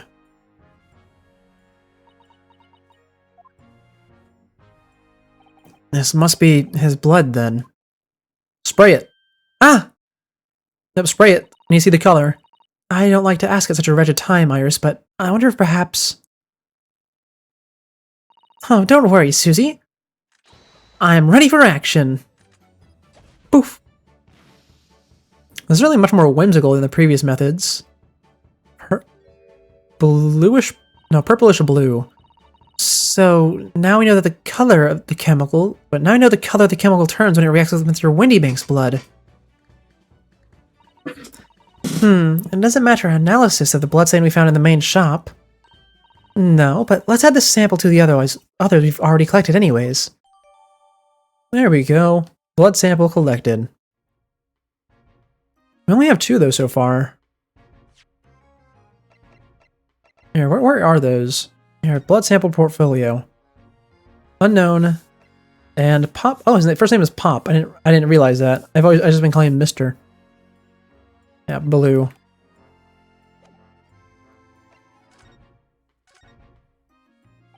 So, Inspector, what do you make of the crime scene here? Ha! You got eyes, haven't you? Use them. Is this what it looks like? It is what it looks like. Nothing more, nothing less. Iris, could you lend me a hand? So, Gregsy, what do you make of the crime scene here? Oh, yes, your ladyship. Will you allow me to humbly explain? Last night, shortly after the hour of the 1 o'clock in the morning, Scotland Yard police attended the scene. The one and only door in the storeroom was found locked on the inside. So it was locked from the inside. Dude, we already knew that. Oh, don't give us, like, the Metal Gear dialogue. The lock appears to be broken now, though. Was that the police officers doing? Oh, quite right, ma'am. Quite right. We took the liberty of smashing the door in, as humbly as possible. Oh. As you can see, the victim was discovered and prostrate on the floor, and thuswise. And next to the aforementioned body, we discover the vile gutter child. Are you talking about Ginny? She's my friend, you know, Inspector.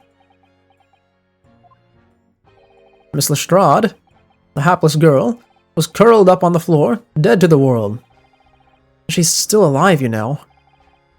Yes, when I saw her, she appeared to be unconscious. And I'm afraid to say, she had the gun that was used in her hand. No! Presumably, it's the gun that's still down there on the floor now. In her pocket, we found the key to the door as well. What? The key to the storeroom? And you say the storeroom had been locked from the inside, Inspector? Correct. All of which leaves her ladyship's friend. And something of a sticky situation, I'm afraid. Obviously, my personal opinion is that it's all some sort of misunderstanding. Of course it is, Inspector. Of course it is.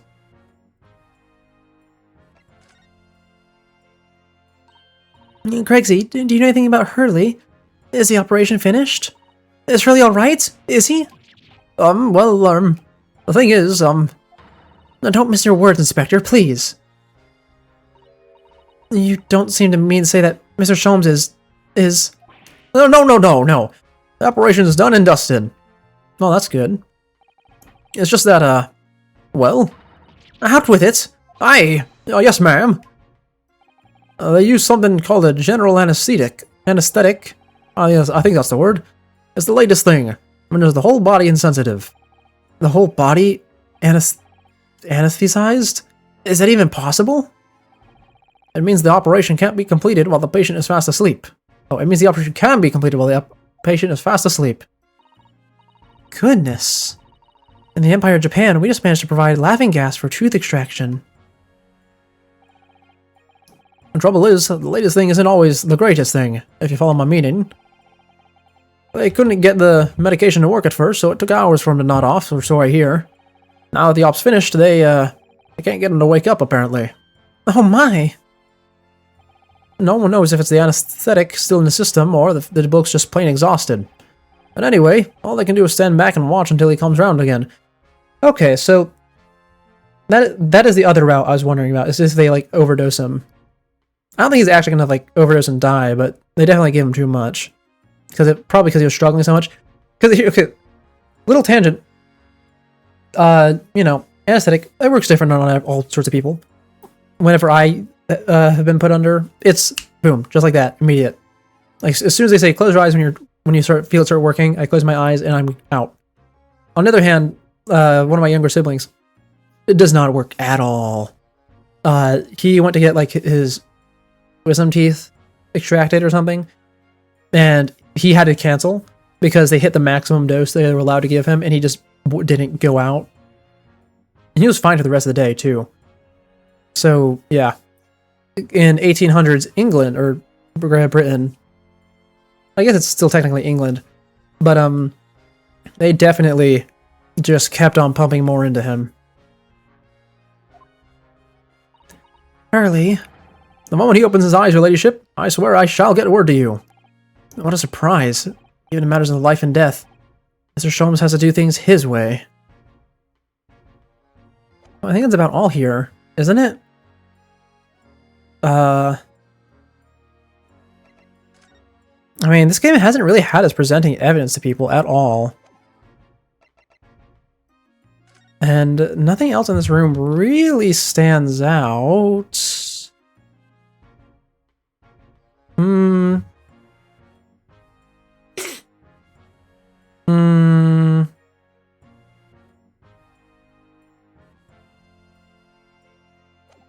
I mean, let me see. No.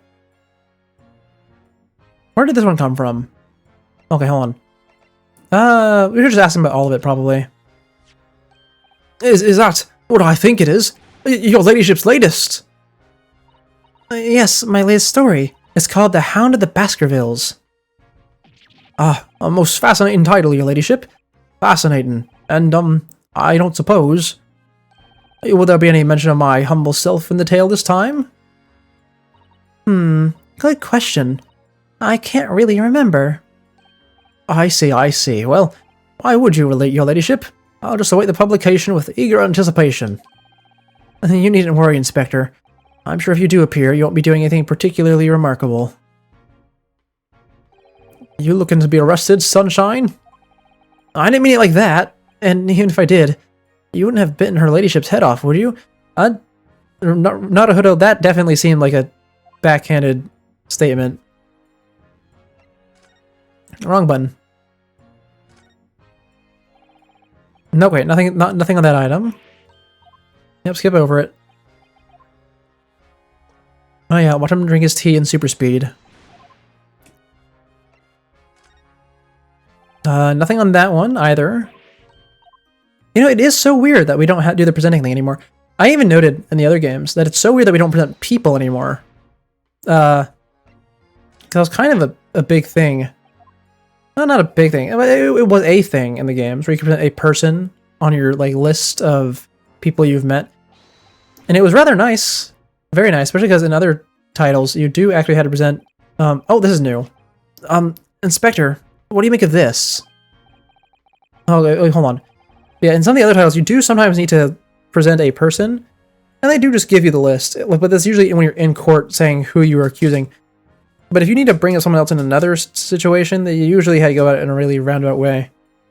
I don't know why they removed that as a feature. It's so weird. What do we have here then? A redemption ticket for an article deposited here, is it? Looks like someone ran out of the office stationery and wrote the ticket on whatever paper was to hand. Yes, this is the ticket from Mr. McGilda's overcoat. The one that little diver turned up with yesterday. Oh, actually, no, it's not. Really? Think you know better than me, do you? No, I didn't mean to, Marino's right, Gregsy. It isn't the same ticket. Oh, of course it isn't. Of course it isn't. I never doubted you, your ladyship. So, what's this all about, then? If I might be so bold as to ask. This is a second ticket. A second one? It seems that Mr. McGillid, in fact, had another article in the storage here at Windybanks. Is that alright? I think we need to discuss this further with the inspector, Mr. Naruhodo. Oh, good, as he's ever so easy to talk to. Wonderful. And that was the last thing we had to present, too. And this ticket was in one of the pockets, Mr. McGillid's... This ticket was in one of the pockets of Mr. McGilda's overcoats. Eh? You mean to tell me? Yes, there's more than just a music box disc, it seems. I should have insisted on the lads taking it back to the yard and examine it properly. Well, according to the details on this ticket, Mr. McGill has deposited another article here with Mr. Windybank. Yes, I can see it written here. Small box, was it? Do you have any idea where it is, Gregsy? Any at all? It's another article belonging to Mr. McGilded. It could be an important clue. Well, yes, I suppose it could be... Oh, he has no clue, does he? Please, stop looking at me with those big turquoise eyes, all full of hope and expectation. It's too much pressure. I'll lose me marbles, I will. I'll go barking. This is no time for dog impressions. Inspector. That's enough sauce from you, Sunshine. There is one thing that springs to mind. According to this ticket, the redemption deadline's already passed, isn't it? Well, yes, of course. Articles are only held for 2 months. So the small box will no longer be in here, then. Yeah, I wonder if it was that music box we saw on the shelf earlier. It did stand out quite a bit. That's right, it's been forfeited. Which means it could be on the shelves in the front of the shop, where the forfeited items are offered for sale. Yes, the shelves in the front. We must search them at once. You're wasting your time. Oh? There are dozens of little boxes out there. Hundreds, even. We can't possibly know which one might have been Mr. McGilded's. That's information not written in the ledger. Well, I think we should at least have a look, just in case. Oh! Hi, Sassafrosses. Welcome in, welcome in. Of course, your ladyship, of course. Very sensible of you, of course, I'm sure. This is getting old. I don't think the lurkers are going to be showing themselves right now. Because, to my knowledge, Toadlet has gone off to do their own thing for a while. And I don't know, is Captain still here? Captain might have gone to work. I'm not sure. Anyways, we gotta go inspect that main room now. I think we've just about finished up this investigation at this point.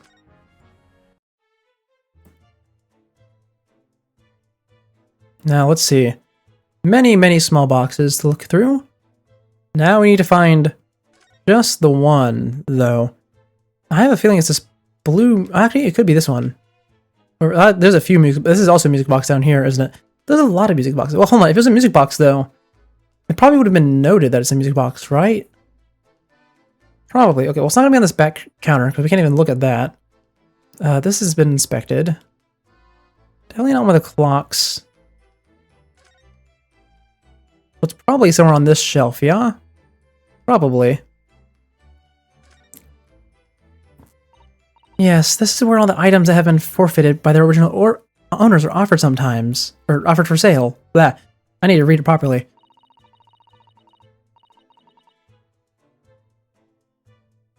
I think I'll for some YouTubers play through this. Thinking of voicing Baron. Oh, I don't remember which one Baron is. I'm not gonna lie. I have a rough time remembering the characters' names in this because I took a work trip in June, so I did not play this game for the entire month of June. In fact, I did not play this game for the entire month of July either, because I was trying to clear out the backlog we have here on stream. Ah, Von Zykes. Right. You know, that makes sense. I never call him that. I spent the entire third chapter calling him Vampire Edgeworth the whole time, and I only recently got into the habit of calling him Von Zykes. But yeah, I love him. He's great. I'm still never quite sure how I should be voicing him. I think yesterday I was having a lot of issues with it, though. Not yesterday, the day before. Was it the day before? Last time we were on trial, I was having issues with it, though, because my allergies were acting up. I think we can do it next time. I remember when we first encountered him, I tried to give him like a Grimoire Noir type of voice. And that's right. They've got all the little price labels on them, but there's so many. Oh, it has voice notes. Okay, interesting. I'll have to check those out. Notably, though, I intentionally do not even try to do Naruhodo's actual voice. I bring it up, I feel, almost every stream, but I hate that he has an English accent. It makes complete and total sense that he does. But it's so off-putting to me that the most Japanese man that I've ever seen in an Ace Attorney game has an English accent. Oh, man. Anyways, the point is, it's weird. I just do my own thing with him. In fact, I do with a lot of characters in this because I don't want to do the same accent for everyone. I wonder if the small box in this ticket was.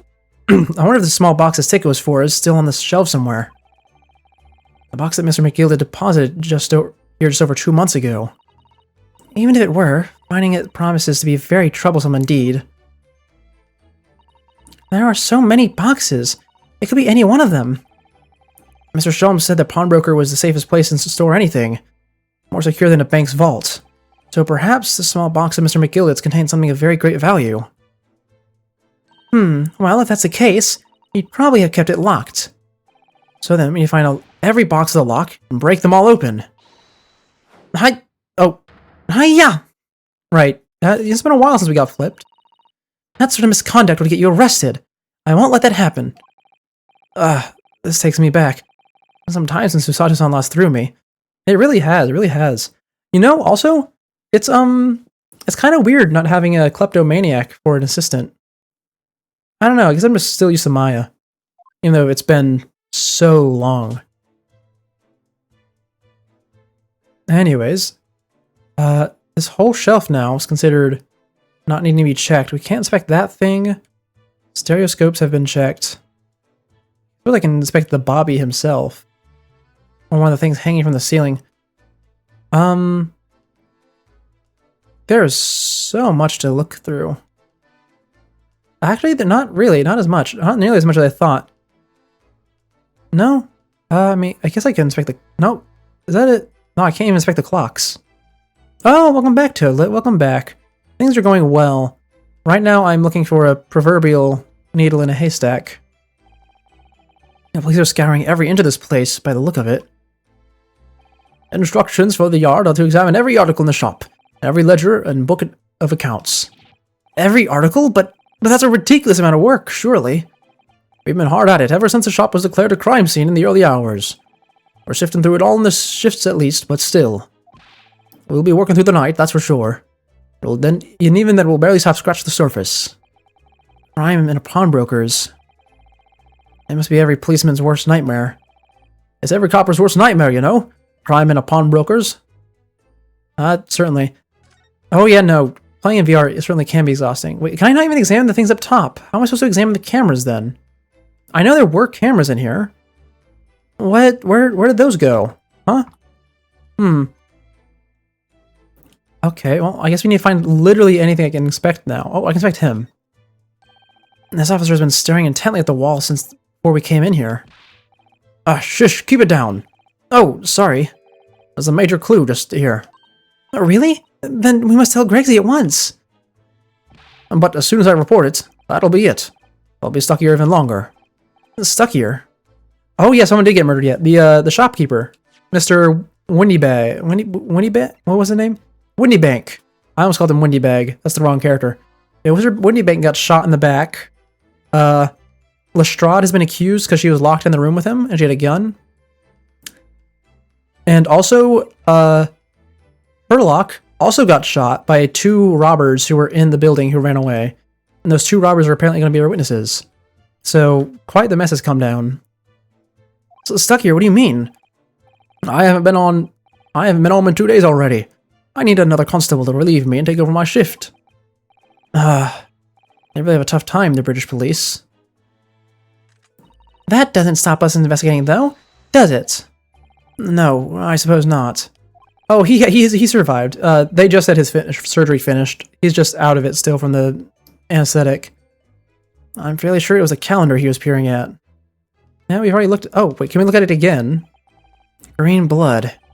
Just seems wrong somehow. Oh, there are all sorts of different colors. There are pretty pink and purples too, you know. Like I said, everyone's blood is different. I wonder what color my blood would turn out. Actually, I don't want to know. Yeah, it's weird that they didn't turn it green in here. Am I actually not supposed to be looking for this box, I wonder? I mean, it wouldn't be the first time this series has pulled something stupid during the investigation where you think you had to do one thing, but you really had to do another. But we didn't have anything left to present to Greg. To Gregson? Was his name Gregson or... I'm getting confused because Iris calls him Greg Z. Gregson, yes. We presented literally everything we have to him, right? We did, except for the armband, of course. I don't see any small boxes. Yeah, I think we've inspected everything in this room. Let's go back into this other room then, I suppose, right? Right, I suppose so. Back into the storeroom. Actually, you know, I suppose it could be on the storefront. Well, let's examine back here first, because there is this box over here.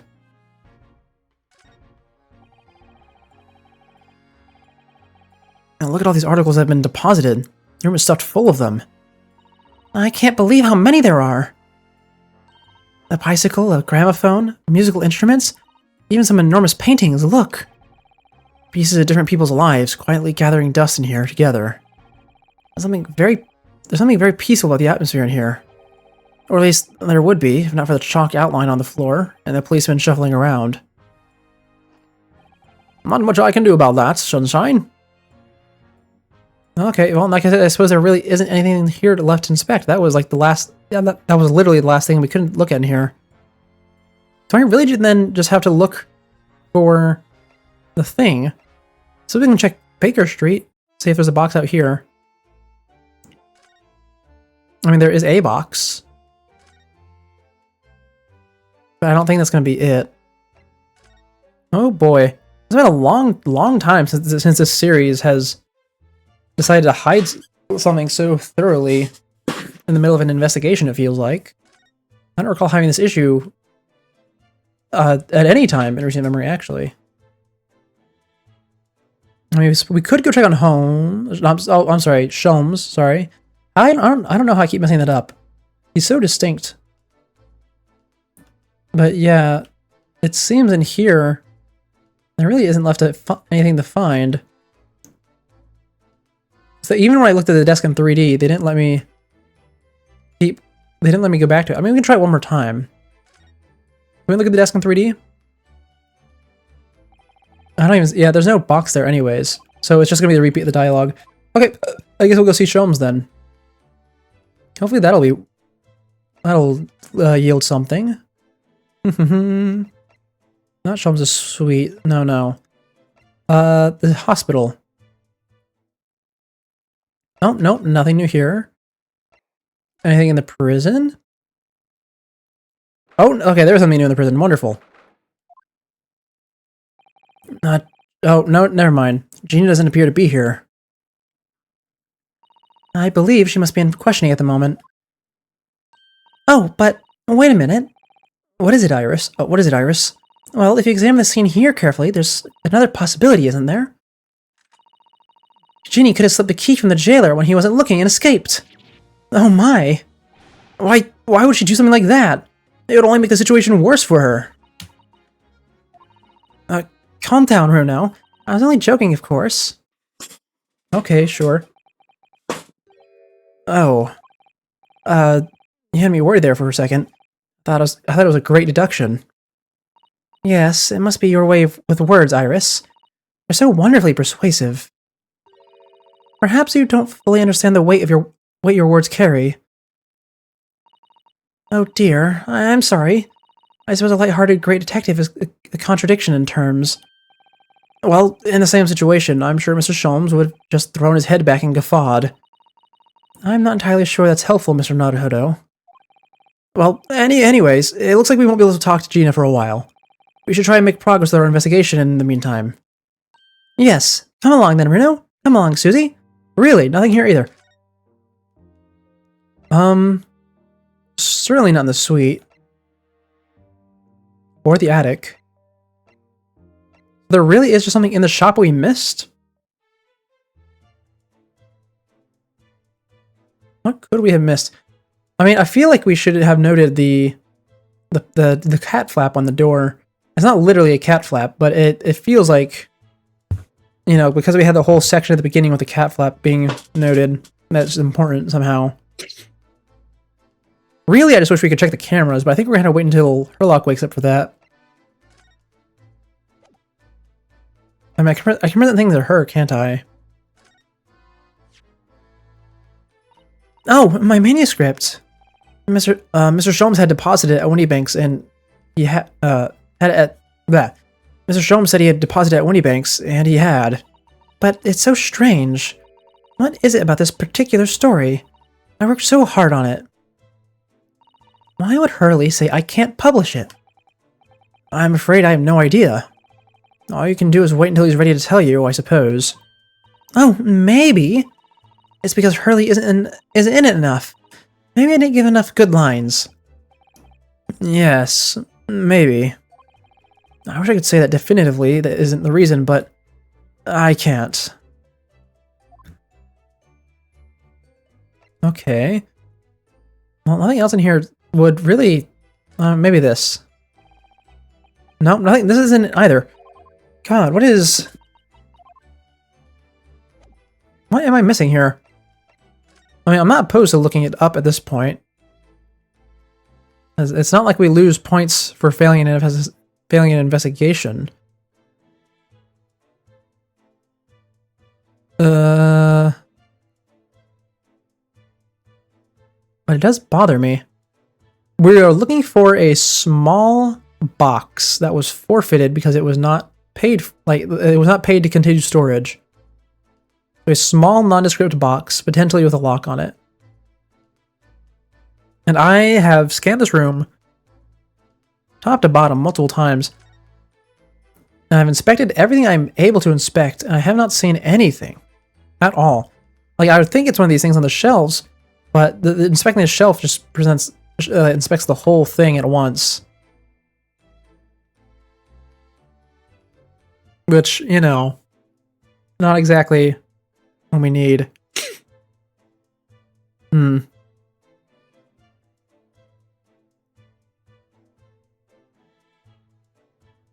the ones above the dolls. You know, I didn't... no, my reticle doesn't turn light blue whenever I do that. It doesn't focus in when I do that, so I can't inspect those.